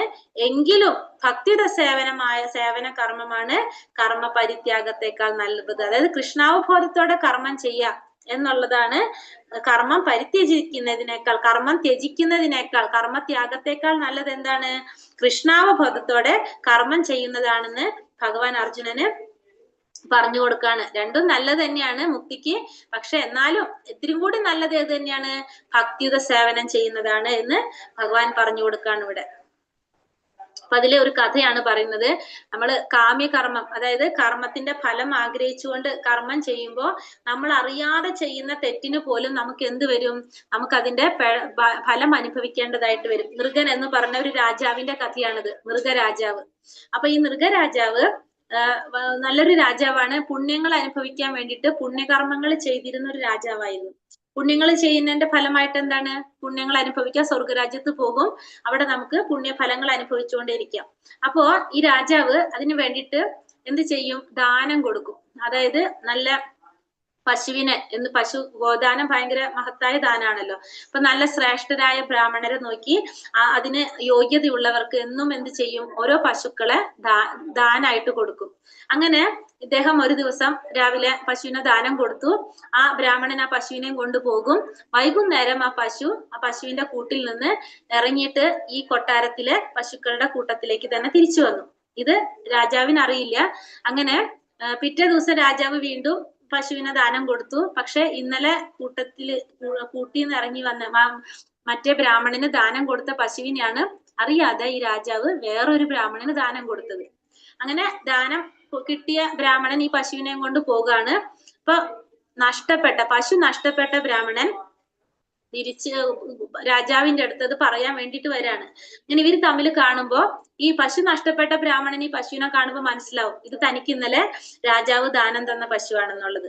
അങ്ങനെ ഇയാളോട് പറയുമ്പോ ഈ ബ്രാഹ്മണൻ പറയും എനിക്ക് ഇന്ന് തന്നതാണ് ഈ പശുവിനെ ദാനം തന്നത്. അങ്ങനെ അവര് തമ്മിൽ തർക്കാകും. കൊട്ടാരത്തിലെത്തി രാജാവിന്റെ അടുത്ത് കാര്യം പറയും. അപ്പൊ രാജാവിന് മനസ്സിലായി തനിക്ക് തെറ്റ് പറ്റി എന്നുള്ളത് അല്ലെ, തനിക്ക് അറിയാതെയാണ് പക്ഷെ സംഭവിച്ചു എന്നുള്ളത്. അപ്പൊ രാജാവ് അവരോട് ക്ഷമ ചോദിച്ചിട്ട് ഒരാൾക്ക് ആ പശുവിനെ കൊടുക്കാം, വേറൊരാൾക്ക് വേറൊരു പശുവിനെ കൊടുക്കാന്ന് പറയും. പക്ഷെ രണ്ടുപേരും സമ്മതിക്കില്ല. രണ്ടു ബ്രാഹ്മണരാണ്, രണ്ടുപേരും അതിന് സമ്മതിച്ചില്ല. അങ്ങനെ ലാസ്റ്റ് അവര് രാജാവിനെ ശപിക്കാണ്. രാജാവ് എന്തിനതൊക്കെ ചെയ്തത്? പുണ്യം കിട്ടാനായിട്ട്, പുണ്യഫലങ്ങൾ അനുഭവിക്കാനായിട്ടാണ്. കാരണം ഗോദാനം മഹാദാനമാണ്. അതും ശ്രേഷ്ഠരായ വ്യക്തികൾക്ക് ദാനം കൊടുക്കുമ്പോൾ പുണ്യഫലം കിട്ടും. ആ പുണ്യഫലങ്ങൾ അനുഭവിക്കാനായിട്ട് നമുക്ക് എവിടെ പോകാം? പുണ്യലോകത്ത് പോകാം. അപ്പൊ അങ്ങനെ കുറെ പുണ്യങ്ങൾ ഉണ്ടാകുമ്പോൾ നമുക്കിങ്ങനെ എപ്പോഴും സ്വർഗത്തിൽ ഇങ്ങനെ ജീവിച്ചുകൊണ്ടിരിക്കാം. അതിനാണ് രാജാവ് ഇതൊക്കെ ചെയ്തത്. പക്ഷെ അറിയാതെ ചെയ്ത തെറ്റിന്റെ ഫലത്തിന് രാജാവിന് ശാപമേൽക്കേണ്ടതായിട്ട് വരും. ഈ ബ്രാഹ്മണര് രാജാവിനെ ശപിക്കും. അങ്ങനെ മരണം സംഭവിച്ചു. മരണശേഷം എവിടേക്ക് എത്തും? യമരാജന്റെ അടുത്ത് എത്തും. അപ്പൊ യമരാജൻ പറയും, അങ്ങ് കുറെ പുണ്യങ്ങൾ ചെയ്തിട്ടുണ്ട്, ഒരു പാപം ഉണ്ട് അങ്ങക്ക്, ഏത് ആദ്യം അനുഭവിക്കണം ചോദിക്കുമ്പോ രാജാവ് പറയും, ആദ്യം പാപം അനുഭവിക്കാം, എന്നിട്ട് പുണ്യങ്ങൾ അനുഭവിച്ചാൽ മതി എന്ന് പറയും. ഒരേ ഒരു പാപമാണ് അദ്ദേഹത്തിനുള്ളത്, ഇവരുടെ ശാപം. അങ്ങനെ ശാപത്തിന്റെ ഫലമായിട്ട് അദ്ദേഹം ഒരു പല്ലിയായിട്ട് ജന്മം എടുക്കേണ്ടതായിട്ട് വരാണ്. അത് ജനിക്കുന്നത് എവിടെയാണ്? ദ്വാരകയില് ഭഗവാന്റെ കൊട്ടാരത്തിലെ ഒരു കിണറ്റിലാണ് വന്നിട്ട് ജന്മം എടുക്കുന്നത്. അങ്ങനെ അവിടെ ഭഗവാന്റെ മക്കള് സാമ്പനൊക്കെ കളിച്ചുകൊണ്ടിരിക്കുമ്പോ അവര് കളിച്ചുകൊണ്ടിരുന്ന പന്ത് ഈ കിണറ്റിലേക്ക് വീഴും. അങ്ങനെ അവരിത് കിണറ്റിലെടുക്കാൻ ചെല്ലുമ്പോ ഈ പല്ലിനെ കണ്ട് അവര് പേടിക്കും. വലിയൊരു പല്ലിയാണ്. ഇതിനെ കണ്ട് പേടിക്കുമ്പോ അവര് ചെന്ന് ഭഗവാനോട് പറയും. അങ്ങനെ ഭഗവാൻ വന്ന് ആ പല്ലിയെ തൊടുമ്പോഴേക്കും ആ പല്ലിക്ക് ശാപമോക്ഷം കിട്ടാണ്. അങ്ങനെ പല്ലി പറയാണ് ഭഗവാന്റെ അടുത്ത്. ഭഗവാൻ ചോദിക്കുകയാണ് അങ്ങ് ആരാണെന്ന്. അപ്പൊ ഭഗവാൻ അറിയാത്തതായിട്ട് ഒന്നുമില്ല അല്ലെ, പക്ഷെ എന്നാലും ഭഗവാനോട് പറയാണ് അങ്ങേക്ക് അറിയാത്തതായിട്ട് ഒന്നുമില്ല എന്ന് പറഞ്ഞിട്ട് ഈ പല്ലി മൃഗരാജാവ് തന്റെ കഥ പറയാണ്. അപ്പൊ ഇവിടെ നമുക്ക് എന്ത് മനസ്സിലാക്കാം? അദ്ദേഹം ഇതൊക്കെ ചെയ്തത് എന്തിനു വേണ്ടിയിട്ടായിരുന്നു? പുണ്യം അനുഭവിക്കാൻ വേണ്ടിയിട്ടാ ചെയ്തത് അല്ലെ അദ്ദേഹം. പക്ഷെ അദ്ദേഹം അറിയാതെ ചെയ്തൊരു തെറ്റിന്റെ ഫലമായിട്ട് എന്ത് വന്നു? നേരെ ഓപ്പോസിറ്റ് ഫലം കിട്ടി അദ്ദേഹത്തിന്. അപ്പൊ അതാണ് ഫലം ആഗ്രഹിച്ചുകൊണ്ട് കർമ്മം ചെയ്താൽ നമുക്ക് ഉണ്ടാകുന്നത്. നമ്മൾ ഫലം ആഗ്രഹിക്കുമ്പോ ഉണ്ടാവുന്ന പ്രോബ്ലം അവിടെയാണ്. പക്ഷെ നമ്മൾ ഫലം ആഗ്രഹിക്കാതെ ഭഗവാന് വേണ്ടിയിട്ട് നമ്മൾ കർമ്മം ചെയ്യാണ്, കൃഷ്ണാവബോധത്തോടെയാണ് നമ്മൾ പ്രവർത്തിക്കുന്നതെങ്കിൽ നമുക്ക് എന്ത് കിട്ടും? നമുക്ക് എല്ലാ സൗകര്യങ്ങളും നമ്മൾ ആഗ്രഹിക്കുന്ന പോലെ നടക്കുകയും ചെയ്യും. പ്ലസ് നമുക്ക് എന്തും കിട്ടും? നമുക്ക് ഈ ഭൗതിക ലോകത്തിൽ നിന്ന് മോചനവും കിട്ടും. അപ്പൊ ഏതാണ് ശരിക്കും നല്ലത്? കൃഷ്ണാവബോധത്തില് കർമ്മം ചെയ്യാന്നുള്ളത് അല്ലെ. കാരണം ഭഗവാന് കൃഷ്ണാവബോധത്തോടെ കർമ്മം ചെയ്യുമ്പോ നമുക്ക് ഈ പറഞ്ഞ ഗുണങ്ങളെല്ലാം കിട്ടും. നമ്മൾ പുണ്യം ചെയ്യുന്നതിന്റെ ഫലങ്ങളും നമുക്ക് കിട്ടും. പ്ലസ് നമുക്ക് എന്തും കൂടി കിട്ടും? നമുക്ക് ഈ ഭൗതിക ലോകത്തിൽ ജന്മ മൃത്യു ജരാവ്യാധികളിൽ നിന്ന് നമുക്ക് മോചനവും കിട്ടും. ജന്മം മൃത്യു ജര വ്യാധി, ഈ 4 കാര്യങ്ങൾ നമ്മൾക്ക് ഉണ്ടാകും. നമുക്ക് ആർക്കും മാറ്റാൻ പറ്റാത്ത 4 കാര്യങ്ങളാണത്. ജനിച്ചാൽ നമ്മൾ മരിക്കണം. പിന്നെന്താണ്? ജരാനരകൾ ബാധിക്കുന്നു, അസുഖങ്ങൾ വരുന്നു അല്ലെ. ഇത് 4 നമുക്ക് ഒന്നും ചെയ്യാൻ പറ്റില്ല, തടയാൻ പറ്റാത്തതാണ്. ഇതിൽ നിന്നൊക്കെ നമുക്ക് മോചനം നേടാനായിട്ട് എന്തുകൊണ്ട് സാധിക്കും? നമുക്ക് ഈ കർമ്മങ്ങൾ കൃഷ്ണാവബോധത്തോടെ കർമ്മം ചെയ്യുമ്പോൾ ഭഗവാന്റെ അനുഗ്രഹവും നമുക്ക് ലഭിക്കും, നമ്മുടെ ആഗ്രഹങ്ങൾ നടക്കും. അപ്പൊ നല്ലത് എപ്പോഴും ഏതാണ്? കൃഷ്ണാവബോധത്തോടെ സേവനം ചെയ്യാന്നുള്ളതാണ് ഏറ്റവും ശ്രേഷ്ഠമായിട്ടുള്ളത്. എന്നാൽ അടുത്തല് ഭഗവാൻ എന്താ പറയണത്? ജ്ഞേയസാ നിത്യ സന്യാസി യോനത്തേഷ്ടീന കാംക്ഷതി നിർദ്ദന്തോ ഹി മഹാബാഹോ സുഖം ബന്ധാത് പ്രമുച്യത്തെ. കർമ്മഫലങ്ങൾ ആഗ്രഹിക്കുകയോ വെറുക്കുകയോ ചെയ്യാത്ത ആളാണ് നിത്യസന്യാസി. മഹാബാഹുവായ അർജുന, അയാൾ ദ്വന്ദ്ങ്ങളിൽ നിന്നൊഴിഞ്ഞ് എളുപ്പത്തിൽ ഭൗതിക ബന്ധനത്തിൽ നിന്ന് മുക്തനാകുന്നതോടൊപ്പം മോക്ഷമടയുകയും ചെയ്യുന്നു. അപ്പൊ കർമ്മത്തിന്റെ ഫലങ്ങൾ ആഗ്രഹിക്കുന്നുമില്ല, വെറുക്കുന്നില്ല. ആര്? നിത്യസന്യാസി. ഒരു സന്യാസി, നിത്യസന്യാസി എങ്ങനെയാണ്? കർമ്മത്തിന്റെ ഫലങ്ങള് ആഗ്രഹിക്കുന്നില്ല, വെറുക്കുന്നില്ല. ഫലങ്ങൾ ആഗ്രഹിക്കുന്നില്ല, വെറുക്കുന്നില്ല. അർജുന, അയാൾക്ക് എന്താണ്? ദ്വന്ദ്ങ്ങളിൽ നിന്നൊഴിഞ്ഞ്. അപ്പൊ ദ്വന്ദ്ങ്ങൾ എന്ന് വെച്ചാല് എല്ലാത്തിനും 2 ഫലം ഉണ്ടാവും. ഒന്നില്ലെങ്കിൽ ഗുണം ഉണ്ടാവും, ദോഷം ഉണ്ടാവും, ലാഭം ഉണ്ടാവും, നഷ്ടം ഉണ്ടാവും, ജയം ഉണ്ടാവും, തോൽവി ഉണ്ടാവും. അങ്ങനെ 2 കാര്യങ്ങൾ വരും അല്ലെ. അതാണ് ദ്വന്ദ്ങ്ങൾ എന്ന് പറയുന്നത്. ആ ദ്വന്ദ്ങ്ങളിൽ നിന്നൊഴിഞ്ഞ് എളുപ്പത്തിൽ ഭൗതിക ബന്ധനത്തിൽ നിന്ന് മുക്തനാകുന്നതോടൊപ്പം മോക്ഷമടയുകയും ചെയ്യും. അപ്പൊ അങ്ങനെയുള്ള ഒരു വ്യക്തിക്ക് ഭൗതികമായ ബന്ധനത്തിൽ നിന്ന് മുക്തനാകാനും മോക്ഷമടയാനും സാധിക്കും. ഭൗതിക ബന്ധനത്തിൽ നിന്ന് മോചനം നേടിക്കഴിഞ്ഞാൽ നമുക്ക് എന്തില്ല? പിന്നെ നമുക്ക് ഈ ജനന മരണ ചക്രത്തിൽ വരുന്നില്ല നമ്മള്. അപ്പൊ നമുക്ക് മുക്തനാകാനും മോക്ഷമടയാനും നമുക്ക് സാധിക്കും. സന്യാസസ്തു മഹാബാഹോ ദുഃഖമാപ്തൂമയോ ഗതഃ യോഗയുക്തോ മുനിർബ്രഹ്മാനചീരേണാധിഗച്ഛതി. എല്ലാ കർമ്മങ്ങളും ത്യജിച്ചു വന്നിരിക്കലും ഭക്തിയുടെ ഭഗവത് സേവനത്തിൽ ഏർപ്പെടാതെ ആർക്കും സന്തുഷ്ടി നേടാനാവില്ല.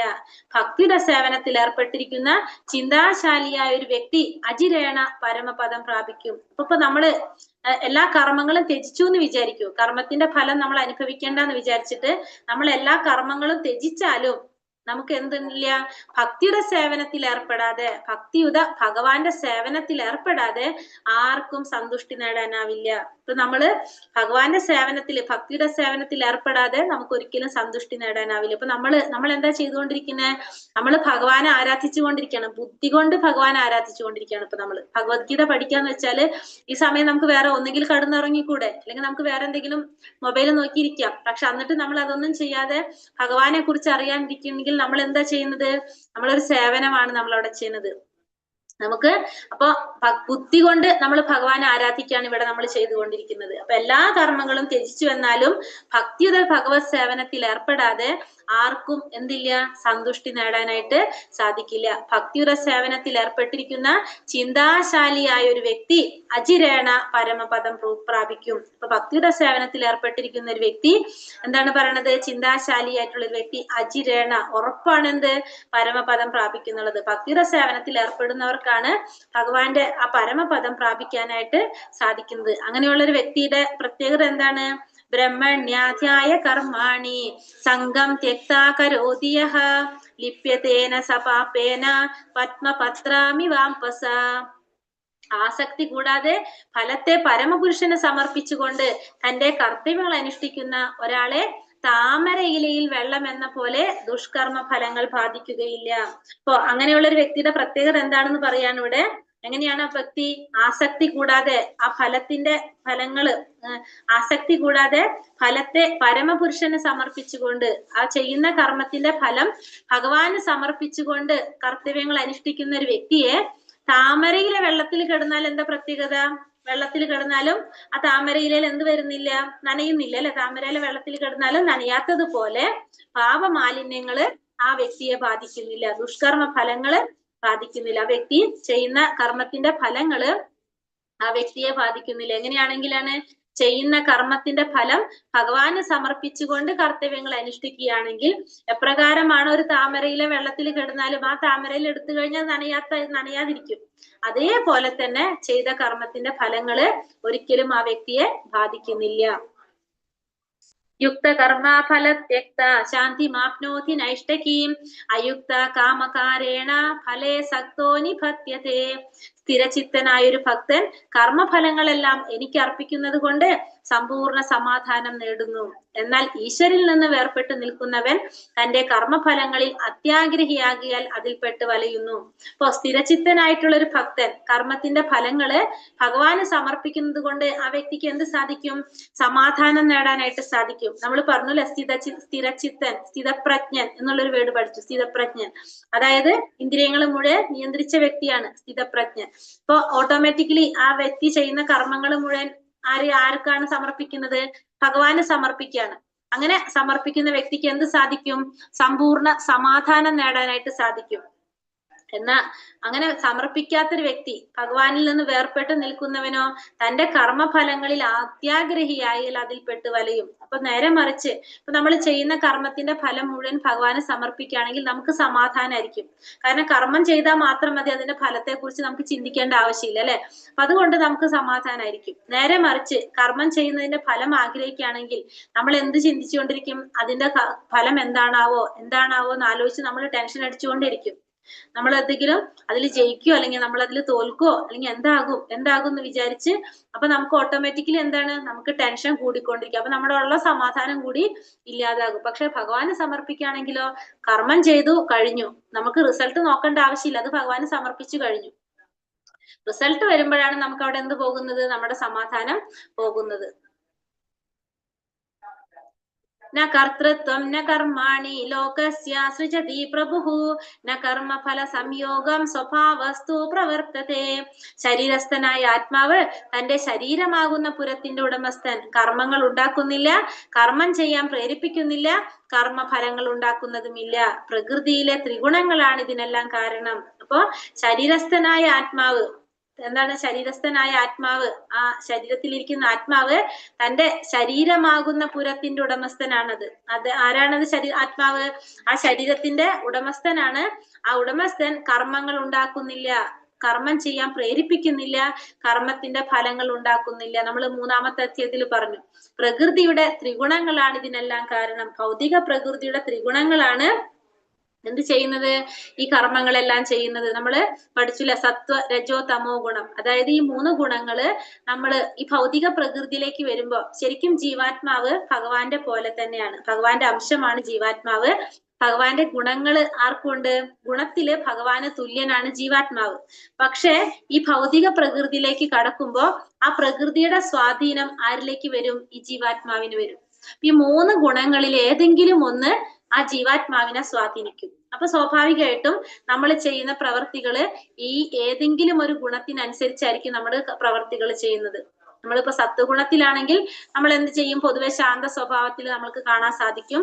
രജോ ഗുണമാണ് നമ്മളെ സ്വാധീനിക്കുന്നതെങ്കിൽ നമ്മൾ കുറച്ച് എന്താ പറയാ, ഭയങ്കര നമ്മ എന്താ പറയാ, കഠിന പ്രയത്നികളാണെന്ന് പറയാം, അത്യാഗ്രഹികളാണെന്ന് പറയാം, അങ്ങനെയൊക്കെ സംഭവിക്കും. അതേ സ്ഥാനത്ത് തമോ ഗുണമാണ് നമ്മൾ ബാധിക്കുന്നതെങ്കിൽ നമ്മൾ അലസന്മാരായിരിക്കും, മടിയന്മാരായിരിക്കും, കൂടുതൽ ഉറങ്ങാൻ ഇഷ്ടപ്പെടുന്നവരായിരിക്കും, അങ്ങനെയൊക്കെ ആയിരിക്കും വരാം. അപ്പൊ ഏതെങ്കിലും ഒരു ഗുണം നമ്മളെ സ്വാധീനിക്കും. ആ ഗുണത്തിനനുസരിച്ച് ആ ഗുണങ്ങളാണ് നമ്മളെ കൊണ്ട് ഈ പ്രവർത്തികളെല്ലാം ചെയ്യിക്കുന്നത്. ആത്മാവ് അല്ല, ജീവാത്മാവ് അല്ല. ആ കർമ്മങ്ങൾ, ജീവാത്മാവ് എന്താണ്? കർമ്മങ്ങൾ ഉണ്ടാക്കുന്നുമില്ല, കർമ്മം ചെയ്യാൻ പ്രേരിപ്പിക്കുന്നുമില്ല, കർമ്മത്തിന്റെ ഫലങ്ങൾ ഉണ്ടാക്കുന്നുമില്ല. എല്ലാത്തിനും കാരണം ആരാണ്? ഈ പ്രകൃതിയുടെ ത്രിഗുണങ്ങളാണ് ഇതിനെല്ലാം കാരണം. അപ്പൊ നമ്മൾ എന്ത് ചെയ്യാൻ സാധിക്കും നമുക്കതിൽ നിന്ന്? തദ്ബുദ്ധയാ തദാത്മാന തന്നിഷ്ഠ തത്പരായണഃ ഗച്ഛന്ത്യ പുനരാവൃത്തി ജ്ഞാന നിർധൂത കൽമഷ. ബുദ്ധി, മനസ്സ്, വിശ്വാസം, ആശ്രയം. തദ്ബുദ്ധയ തദാത്മാന തന്നിഷ്ഠ തത്പരായണ. 4 കാര്യങ്ങൾ പറയണത്. തദ്ബുദ്ധി, പിന്നെ ബുദ്ധി, മനസ്സ്, വിശ്വാസം, ആശ്രയം. ഈ 4 കാര്യങ്ങൾ ഭഗവാനില്, പരമ്പൊരുളായിട്ടുള്ള ഭഗവാനിൽ ഉറപ്പിച്ച് നിർത്തി കഴിഞ്ഞാൽ പരിപൂർണ ജ്ഞാനത്താൽ സംശയങ്ങൾ എഴിഞ്ഞ് നമുക്ക് മുക്തിയിലേക്ക് മുന്നേറാൻ സാധിക്കും. അപ്പൊ നമ്മൾ 4 കാര്യങ്ങൾ എന്ത് ചെയ്യണം? ഭഗവാനിൽ സമർപ്പിക്കണം, ഭഗവാനിൽ ഉറപ്പിക്കണം. ഒന്ന് നമ്മുടെ ബുദ്ധി, മനസ്സ്, വിശ്വാസം, ആശ്രയം. നമ്മുടെ ബുദ്ധി ഭഗവാനായിരിക്കണം, നമ്മുടെ മനസ്സിൽ ഭഗവാനായിരിക്കണം, നമ്മുടെ വിശ്വാസം ഭഗവാനായിരിക്കണം, നമുക്ക് ആശ്രയം ഭഗവാനായിരിക്കണം. ഈ 4 കാര്യങ്ങൾ ഭഗവാനിൽ ഉറപ്പിച്ച് നിർത്തി കഴിഞ്ഞാൽ നമുക്ക് മുക്തി മാർഗത്തില് മുന്നേറാനായിട്ട് സാധിക്കും. അതാണ് പറയുന്നത്, തദ്ബുദ്ധി തദാത്മാന തന്നിഷ്ടം തത്പരായണ. ഈ 4 കാര്യങ്ങള് പരമ്പൊരുളില് ഭഗവാനിൽ ഉറപ്പിച്ച് നിർത്തി കഴിഞ്ഞാൽ പരിപൂർണ ജ്ഞാനത്താൽ സംശയങ്ങൾ ഒഴിഞ്ഞ് മുക്തി മാർഗത്തിൽ മുന്നേറാനായിട്ട് സാധിക്കും നമുക്ക്. അപ്പൊ എങ്ങനെയാണ് നമ്മൾ ഉറപ്പിക്കേണ്ടത്? ആരിലാണ് ഉറപ്പിക്കേണ്ടത്? നമുക്ക് 3 ഭാവത്തിലല്ലേ നമ്മൾ പഠിച്ചു കഴിഞ്ഞത്. പരമസത്യത്തിന്റെ 3 ഭാവങ്ങള്: ബ്രഹ്മൻ, പരമാത്മാ, ഭഗവാൻ. അപ്പൊ അതില് ചിലവർ എന്ത് ചെയ്യും?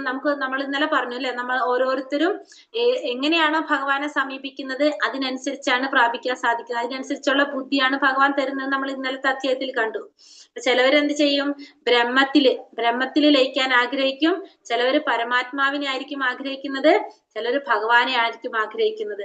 അപ്പൊ ഏത് രീതിയിലാണോ നമ്മുടെ ബുദ്ധി, മനസ്സും, വിശ്വാസവും, ആശ്രയവും പരമാത്മാവിൽ നമ്മൾ അല്ലെങ്കിൽ ബ്രഹ്മത്തില് അല്ലെങ്കിൽ ഭഗവാനില് നമ്മൾ ആഗ്രഹിക്കുന്നത്, ആ രീതിയിൽ നമുക്ക് എന്ത് സാധിക്കും? ആ മുക്തി നേടാനായിട്ട് സാധിക്കും. അപ്പൊ ബ്രഹ്മത്തിലാകാം, പരമാത്മാവിലാകാം, ഭഗവാനിലാകാം. നമ്മൾ എങ്ങനെയാണോ ആഗ്രഹിക്കുന്നത് ആ രീതിയിൽ നമുക്ക് മുക്തി നേടാനായിട്ട് സാധിക്കും. മുക്തി 5 തരം മുക്തിയാണ് ഫസ്റ്റ് മെയിൻ ആയിട്ട് പറയുന്നത്. അതൊക്കെയാണ് ഫസ്റ്റത്തെ സായുജ്യം, സാമീപ്യം, സാരൂപ്യം, സാലോക്യം, സാഷ്ട്യം. നമുക്ക് പഠിക്കാം പിന്നെ. ഫസ്റ്റ് സായുജ്യം എന്ന് പറഞ്ഞത് ഈ പ്രകാശത്തിൽ ലയിക്കുന്ന മുക്തിയാണ് സായുജ്യ മുക്തി. ബാക്കി സാരൂപ്യം, സാലോക്യം, സാരൂപ്യം, സാഷ്ട്യം എന്ന് പറഞ്ഞാല് ഭഗവാന്റെ രൂപം കിട്ടുന്നത്, ഭഗവാന്റെ ലോകത്ത് വസിക്കുന്നത്, ഭഗവാന്റെ ഐശ്വര്യങ്ങൾ ഉണ്ടാകുന്നത്, അതൊക്കെയാണ് ബാക്കിയുള്ള 4 മുക്തികൾ. നമുക്ക് ഡീറ്റെയിൽ ആയിട്ട് പിന്നെ കാണാം അതൊക്കെ. അപ്പൊ ജസ്റ്റ് ഞാൻ പറഞ്ഞതാണത്. അപ്പൊ നമ്മൾ എങ്ങനെയാണോ ശ്രമിക്കുന്നത് നമുക്ക് ആ രീതിയിലായിരിക്കും ഭഗവാൻ നമുക്ക് തിരിച്ചു തരുന്നത്. ഭഗവാനെ സാക്ഷാത്കരിക്കാം. ഏറ്റവും ശ്രേഷ്ഠമായ സാക്ഷാത്കാരം എന്താണ്? ഭഗവത് സാക്ഷാത്കാരമാണ്. അപ്പൊ നമ്മൾ ഭഗവാനെ സാക്ഷാത്കരിച്ചു കഴിഞ്ഞാൽ നമുക്ക് എന്താണ്? ഭഗവാന്റെ ലോകത്തിൽ പോകാം, ഗോലോക വൃന്ദാവനത്തിലേക്ക് പോകാനായിട്ട് സാധിക്കും. ഇനി ആർക്കാണിത് ശരിക്കും മനസ്സിലാക്കാൻ സാധിക്കുന്നവർ എങ്ങനെയുള്ളവരാണ്? വിദ്യാ വിനയ സമ്പന്നേ ബ്രഹ്മണേ ഗവിഹസ്തിനി ശുനി ചൈവ സ്വപാകേച്ച പണ്ഡിത സമദർശിനഃ. അറിവും വിനയമുള്ള ബ്രാഹ്മണനെയും പശുവിനെയും ആനയെയും നായയെയും നായ്മാംസം ഭക്ഷിക്കുന്ന ചണ്ടാലനെയും സമദൃഷ്ടിയോടെയാണ് യഥാർത്ഥ ജ്ഞാനമുള്ളവരായ വിനയാന്വിതരായ പണ്ഡിതന്മാർ വീക്ഷിക്കുന്നത്. ഇപ്പൊ യഥാർത്ഥ ജ്ഞാനമുള്ള വിനയാന്വിതനായിട്ടുള്ള ഒരു പണ്ഡിതൻ എങ്ങനെയാണ് കാണുന്നത്? അറിവും വിനയമുള്ള ഒരു ബ്രാഹ്മണനെ കണ്ടാലും, പശുവിനെ കണ്ടാലും, ആനയെ കണ്ടാലും, നായയെ കണ്ടാലും, നായ്മാംസം ഭക്ഷിക്കുന്ന ചണ്ടാലനെ കണ്ടാലും സമദൃഷ്ടിയോടെ കാണാൻ ആർക്ക് സാധിക്കും? യഥാർത്ഥ ജ്ഞാനം നേടിയ ഒരു പണ്ഡിതന് സാധിക്കും. യഥാർത്ഥ ജ്ഞാനം എന്ന് പറഞ്ഞാൽ ഭഗവാനും താനും ആരാണെന്ന് മനസ്സിലാക്കിയ വ്യക്തി, ഭഗവാനെ കുറിച്ച് അറിഞ്ഞ വ്യക്തി, അതാണ് യഥാർത്ഥ പണ്ഡിതൻ, യഥാർത്ഥ ജ്ഞാനം നേടിയ വ്യക്തി. ആ വ്യക്തിക്ക് അറിയാനായിട്ട് സാധിക്കും. എങ്ങനെയാ? ഒരു ബ്രാഹ്മണനായാലും, ഒരു പശു ആയാലും, ആനയായാലും, നായയായാലും എല്ലാം എന്താണ്? ഭഗവാന്റെ അംശമാണ്. നമ്മൾ ചെയ്ത കർമ്മത്തിന്റെ ഫലമായിട്ട് ഇന്ന് ഒരാള് ബ്രാഹ്മണനായിട്ട് ജനിച്ചു, ഒരാള് പശുവായിട്ട് ജനിച്ചു, ഒരു ആനയായിട്ട് വന്നു, അല്ലെങ്കിൽ നായയായിട്ട് വന്നു. നാളെ ചിലപ്പോ എന്താകാം? നമ്മള് നേരെ മറിച്ച് നമ്മള് നാളെ നമ്മള് നാളെ മൃഗമാകാം. അപ്പൊ അവര് മൃഗങ്ങൾ നാളെ മനുഷ്യരാകാം. ഇത് ആർക്കറിയാം? ഈ ആർക്കാണ്? ജ്ഞാനം നേടിയ പണ്ഡിതൻ അറിയാനായിട്ട് സാധിക്കും. അതുകൊണ്ട് എല്ലാവരെയും സമദൃഷ്ടിയോടെ കാണാൻ ആർക്ക് സാധിക്കും? ഈ ജ്ഞാനം നേടിയ ആ പണ്ഡിതന് സാധിക്കും. വിദ്യാ വിനയ സമ്പന്നെ ബ്രഹ്മണേ ഗവിഹസ്തിനി ശുനി ചൈവ സ്വപാകേച്ച പണ്ഡിത സമദർശിനഃ. ആ പണ്ഡിതന്മാരെല്ലാവരെയും സമദർശനത്തോടെ ഒരേപോലെ വീക്ഷിക്കാനായിട്ട്, ഒരേപോലെ കാണാനായിട്ട് ആ പണ്ഡിതന് സാധിക്കും. കാരണം അദ്ദേഹത്തിന് അറിയാം എല്ലാവരും ഭഗവാന്റെ അംശമാണ്. അത് ചിലര് എന്താണ്? മനുഷ്യന്റെ ശരീരം, ചിലവർക്ക് മൃഗത്തിന്റെ ശരീരം എന്നുള്ള വ്യത്യാസമുള്ളൂ.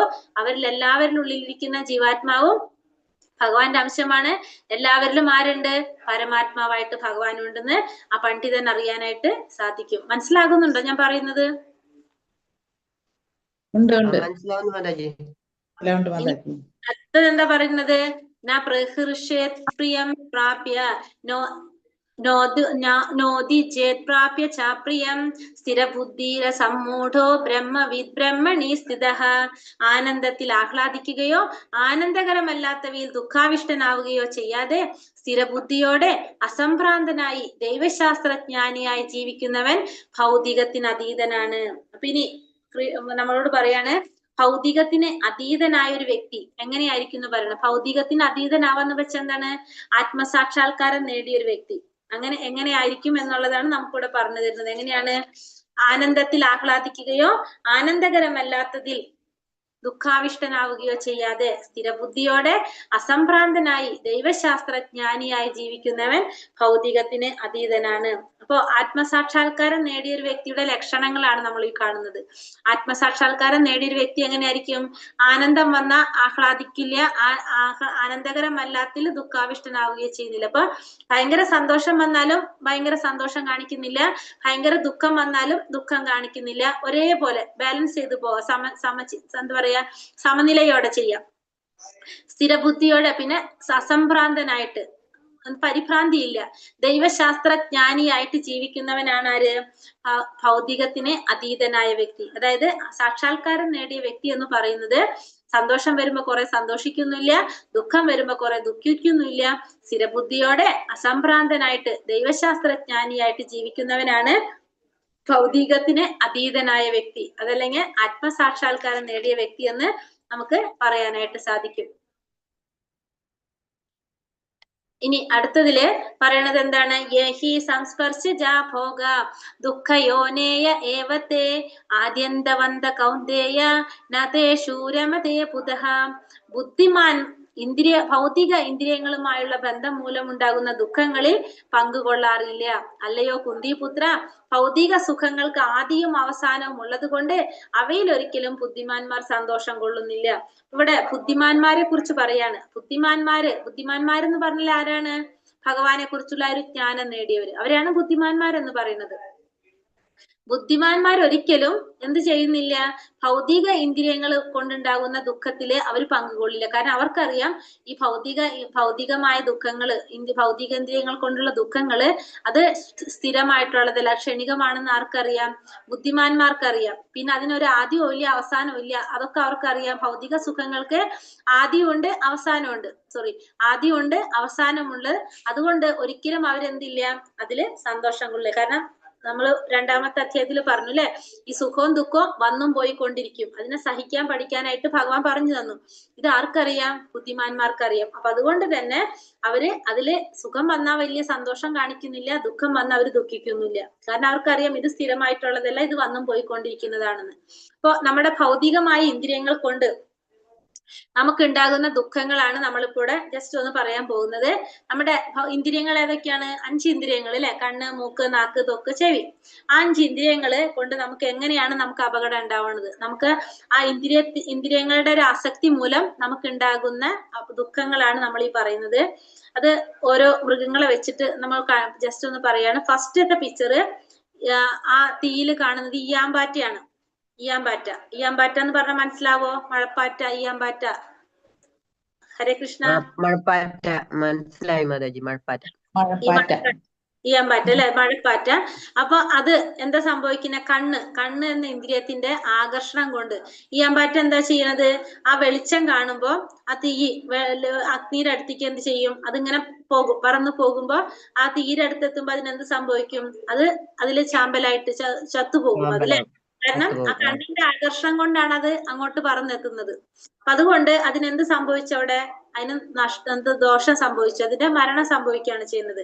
അപ്പൊ നമ്മുടെ ആ കണ്ണ് എന്ന ആകർഷണം കൊണ്ട്, കണ്ണ് എന്ന ഇന്ദ്രിയത്തിന്റെ ആകർഷണം കൊണ്ട് നമുക്ക് ഉണ്ടാകുന്ന അപകടമാണ് നമ്മൾ ഈ പറഞ്ഞത്. ഇനി രണ്ടാമത്തത് ചെവി.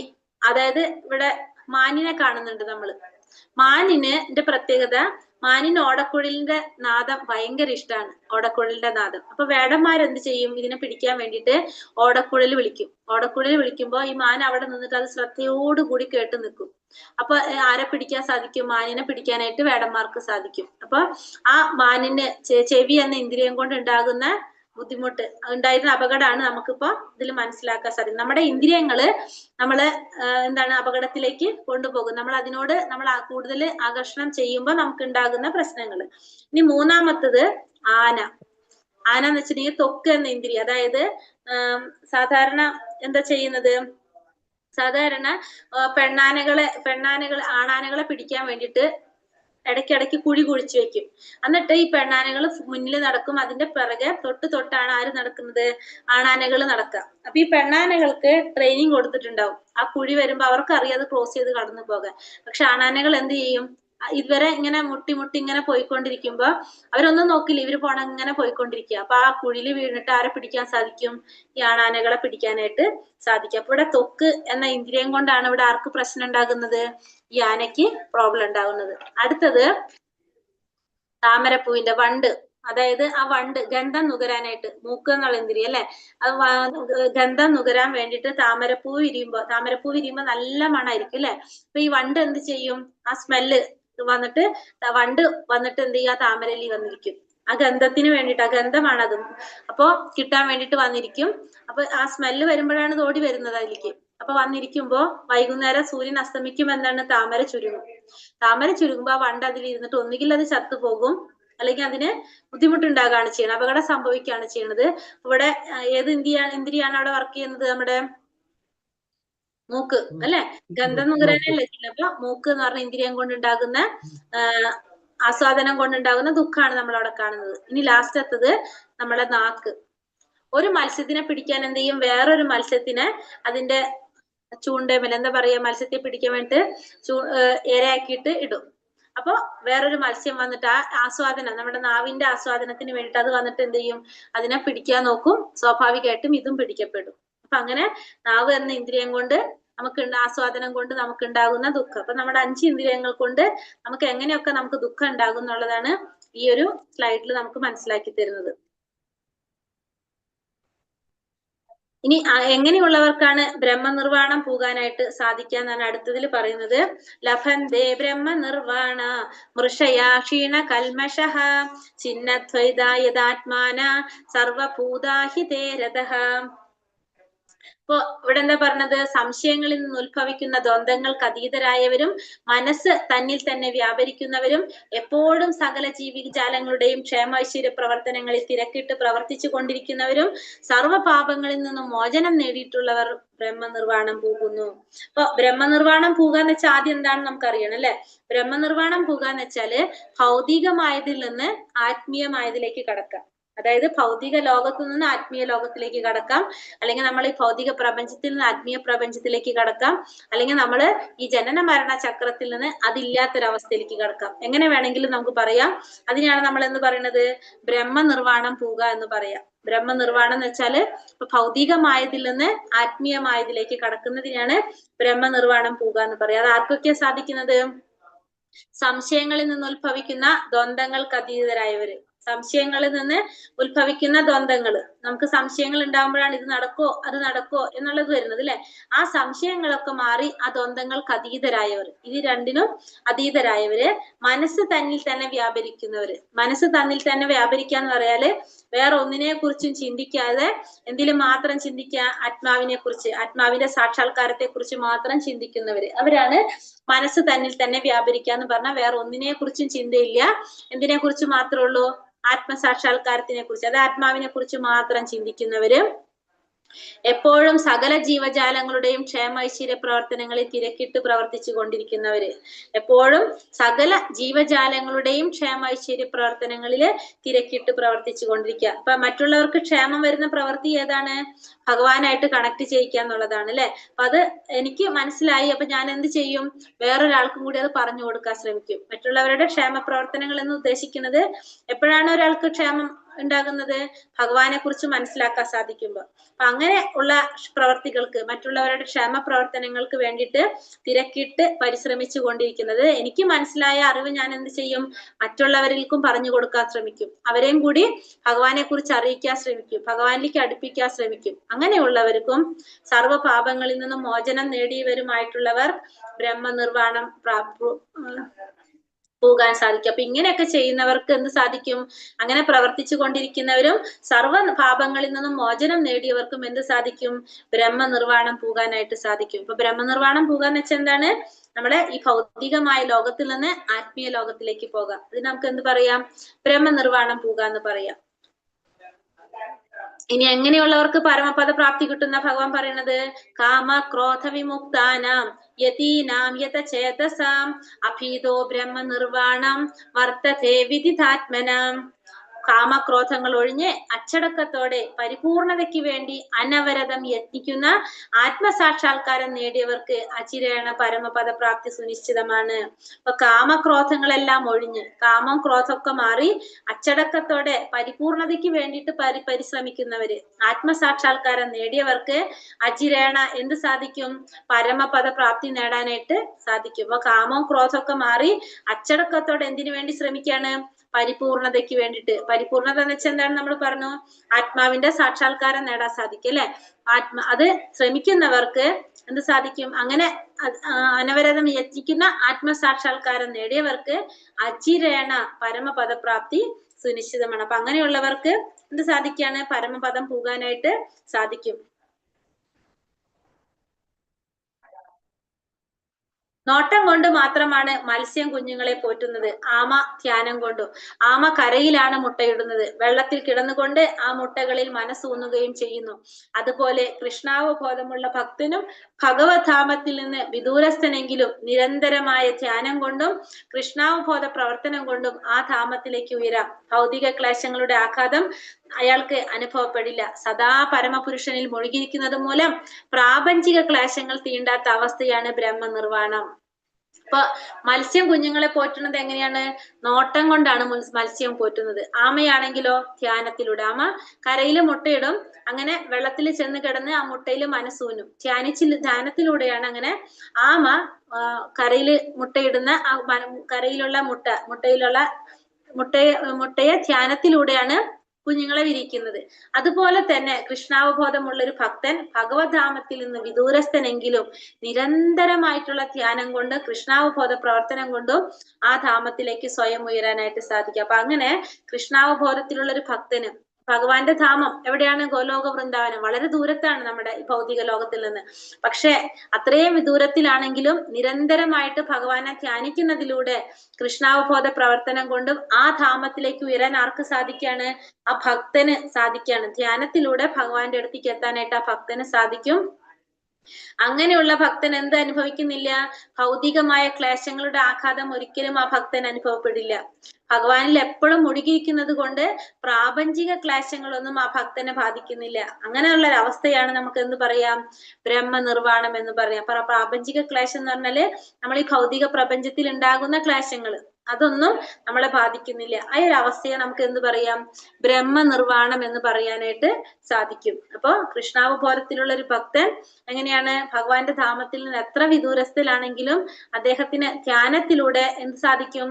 ഭഗവാന്റെ ധാമത്തിലേക്ക് ഉയരാനായിട്ട് സാധിക്കും. അങ്ങനെ എപ്പോഴും ഭഗവാനിൽ തന്നെ മുഴുകിയിരിക്കുന്ന വ്യക്തിയെ ഭൗതിക പ്രപഞ്ചത്തിലെ ക്ലേശങ്ങളൊന്നും തന്നെ ബാധിക്കുന്നില്ല. ഈ അവസ്ഥയെ നമുക്ക് എന്ത് പറയാം? ബ്രഹ്മനിർവാണം എന്ന് പറയാനായിട്ട് സാധിക്കും.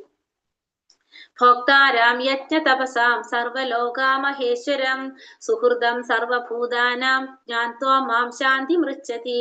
യജ്ഞങ്ങളുടെയും ഹരേ കൃഷ്ണ പോയിക്കോളൂ. യജ്ഞങ്ങളുടെയും തപസ്സുകളുടെയും ഭോക്താവും ദേവന്മാരുടെയും സർവ്വലോകങ്ങളുടെയും അധിപനും എല്ലാ ജീവികളുടെയും സുഹൃത്തും അഭ്യുതകാംക്ഷിയുമാണ് ഞാനെന്ന് മനസ്സിലാക്കിയ തികഞ്ഞ കൃഷ്ണാവബോധമുള്ള വ്യക്തി ഭൗതിക ക്ലേശങ്ങൾ ഒഴിഞ്ഞ് ശാന്തി നേടുന്നു. ലാസ്റ്റ് ശ്ലോകമാണ് ഈ അധ്യായത്തിലെ. യജ്ഞങ്ങളുടെയും തപസ്സുകളുടെയും ഭോക്താവ് ആരാണ്? ഭഗവാനാണ്. എല്ലാ യജ്ഞങ്ങളുടെയും ഭോക്താവ് ഭഗവാനാണ്. തപസ്സുകളുടെയും ഭോക്താവ് ഭഗവാനാണ്. ദേവന്മാരുടെയും സർവ്വലോകങ്ങളുടെയും അധിപൻ ഭഗവാനാണ്. എല്ലാ ദേവന്മാരുടെയും നാഥൻ ആരാണ്? ഭഗവാനാണ്. എല്ലാ ജീവികളുടെയും സുഹൃത്ത് ഭഗവാനാണ്. എല്ലാവരുടെയും അഭ്യുതകാംക്ഷി ഭഗവാനാണ് എന്ന് മനസ്സിലാക്കിയ തികഞ്ഞ കൃഷ്ണാവബോധമുള്ള വ്യക്തി ഭൗതിക ക്ലേശങ്ങൾ ഒഴിഞ്ഞ് ശാന്തി നേടുന്നു. അപ്പൊ ഭഗവാൻ ആരാണ്? പരമ ആസ്വാദകനാണ്. പിന്നെ അതുപോലെ തന്നെ പരമ നിയന്താവാണ്. പിന്നെ അതുപോലെ തന്നെ പരമാധികാരിയാണ്, പരമ സുഹൃത്താണ് എന്ന് മനസ്സിലാക്കുന്ന വ്യക്തി ഭൗതിക ക്ലേശങ്ങൾ ഒഴിഞ്ഞ് ശാന്തി നേടുന്നു. അപ്പൊ എല്ലാ തപസ്സുകളുടെയും യജ്ഞങ്ങളുടെയും ഭോക്താവ് ഭഗവാനാണ്. ദേവന്മാരുടെയും സർവ്വലോകങ്ങളുടെയും അധിപനും ഭഗവാനാണ്.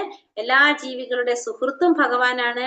അഭ്യുതകാംക്ഷിയുമാണ് ഭഗവാൻ എന്ന് മനസ്സിലാക്കി കഴിഞ്ഞാൽ അങ്ങനെയുള്ള വ്യക്തിക്ക് ഭൗതിക ക്ലേശങ്ങൾ ഒഴിഞ്ഞ് ശാന്തി നേടാനായിട്ട് സാധിക്കും. ഇതാണ് നമ്മുടെ ഭഗവത്ഗീതയിലെ ശാന്തി ശ്ലോകം എന്നാണ് ഇത് അറിയപ്പെടുന്നത്. ഈ ഒരു ശ്ലോകം കൃഷ്ണാവബോധ പ്രവർത്തനം. ഭഗവാനാണ് പരമാധികാരി, പരമഭോക്താവ് ഭഗവാനാണ്. നമ്മുടെ സുഹൃത്തും അഭ്യുതകാംക്ഷിയുമാരാണ്? ഭഗവാനാണ്. അപ്പൊ എല്ലാവരുടെ സുഹൃത്താണ്, പരമാധികാരിയാണ്, പരമഭോക്താവാണ്. എല്ലാത്തിന്റെ പരമഭോക്താവും സുഹൃത്തും പരമാധികാരിയും എല്ലാം ആര് തന്നെയാണ്? ഭഗവാനാണ് എന്നാണ് ഇതില് പറയുന്നത്. അപ്പൊ ഈ അധ്യായത്തില് ലാസ്റ്റ് നമുക്ക് പറഞ്ഞത് എന്താണ്? ഭഗവാൻ പരമാധികാരിയാണ്, പരമസുഹൃത്താണ്, അതുപോലെ തന്നെ പരമാസ്വാദകനും ഭഗവാൻ തന്നെയാണ് എന്നാണ് ഈ ശ്ലോകത്തിലൂടെ നമുക്ക് പറഞ്ഞത്. ഭോക്താരാം യജ്ഞ തപസാം സർവലോക മഹേശ്വരം സുഹൃദം സർവഭൂതാനാം ജ്ഞാത്വാ മാം ശാന്തി മൃച്ഛതി. എല്ലാത്തിന്റെ അടിസ്ഥാനം ഭഗവാൻ തന്നെയാണ്. പരമാധികാരിയാണ്, പരമഭോക്താവാണ്, സുഹൃത്താണ്, അഭ്യുതകാംക്ഷിയാണ് ഭഗവാൻ എന്ന് പറയുന്നതാണ്. ഹരേ കൃഷ്ണ കൃഷ്ണ കൃഷ്ണ ഹരേ ഹരേ, ഹരേ രാമ രാമ രാമ ഹരേ ഹരേ. മഞ്ജാകൽപത രൂപേശ്ച കൃപാ സിന്ധോഭ്യേവ ച പതിതാനാം പാവനേഭ്യോ വൈഷ്ണവേഭ്യോ നമോ നമഃ. അനന്തകോടി വൈഷ്ണവവൃന്ദി കി ജയ്. ശ്രീല പ്രഭുപാദ് കി ജയ്. ശ്രീല ഗുരുദേവ് കി ജയ്.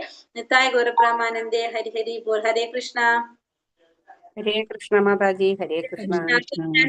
നമുക്ക് ആദ്യം എന്തെങ്കിലും സംശയം ഉണ്ടെങ്കിൽ നമുക്ക് നോക്കാം. മുക്തിക്ക് ഏറ്റവും നല്ല കർമ്മം എന്താണെന്നാണ് ഭഗവാൻ പറഞ്ഞത്? ഭക്തിയുതമായ കർമ്മം. ഭക്തിയുതമായിട്ടുള്ള കർമ്മം ചെയ്യാന്നുള്ള അല്ലെ, ഭക്തിയുത സേവനം ചെയ്യാന്നുള്ളതാണ് ഏറ്റവും നല്ല കർമ്മം എന്ന് പറഞ്ഞു. കൃഷ്ണാവബോധത്തോടെ കർമ്മം ചെയ്യുക. അല്ലെങ്കിൽ ഒരു സന്യാസി എങ്ങനെയുള്ള ആളായിരിക്കണം എന്നാണ് ഭഗവാൻ പറഞ്ഞത്? കർമ്മഫലങ്ങൾ ആഗ്രഹിക്കുകയോ വെറുക്കുകയോ ചെയ്യാത്ത ആളാണ് ഒരു സന്യാസി എന്ന് പറയുന്നത്. കർമ്മത്തിന്റെ ഫലങ്ങൾ ആഗ്രഹിക്കുന്നുമില്ല, വെറുക്കുന്നുമില്ല. ഭക്തിയുത സേവനം ചെയ്യുന്നവരുടെ സ്ഥിതിയെ ശ്ലോകം 5:10 എന്തിനോടാണ് ഉപമിച്ചിരിക്കുന്നത്? താമരയിലെ വെള്ളം എന്ന പോലെ. താമരയിലെ വെള്ളം എന്ന പോലെ. അതിന്റെ പ്രത്യേകത എന്താണ്? താമരയിലെ വെള്ളത്തിൽ കിടന്നാലും താമരയില നനയില്ല അല്ലെ. അതേപോലെ തന്നെയാണ് ഭക്തിയുത സേവനം ചെയ്യുന്ന ഒരു വ്യക്തിയുടെ സ്ഥിതി, വ്യക്തിയുടെ അവസ്ഥ. ശ്ലോകം 12 കൃഷ്ണാവബോധത്തിലുള്ളവനും ശാരീരിക ബോധത്തിലുള്ളവനും തമ്മിലുള്ള വ്യത്യാസം പറയുന്നത് എന്താണ്? അത് പറഞ്ഞില്ലല്ലോ. സ്ഥിരചിത്തനായ ഭക്തനും സമ്പൂർണ്ണ സമാധാനമുള്ള കർമ്മഫലങ്ങളില്ലാതെ ഭഗവാനിൽ സമർപ്പിക്കുന്നതുകൊണ്ട് സമ്പൂർണ്ണ സമാധാനം നേടുന്നു. അതെ, അതായത് കൃഷ്ണാവബോധത്തിലുള്ള ഒരു വ്യക്തിയും ശാരീരിക ബോധത്തിലുള്ള ഒരു വ്യക്തി അല്ലെ. കൃഷ്ണാവബോധത്തിലുള്ള വ്യക്തി ചെയ്യുന്ന എല്ലാ കർമ്മങ്ങളും ആർക്ക് സമർപ്പിച്ചുകൊണ്ടാണ് ചെയ്യുന്നത്? ഭഗവാന് സമർപ്പിച്ചുകൊണ്ടാണ് ചെയ്യുന്നത്.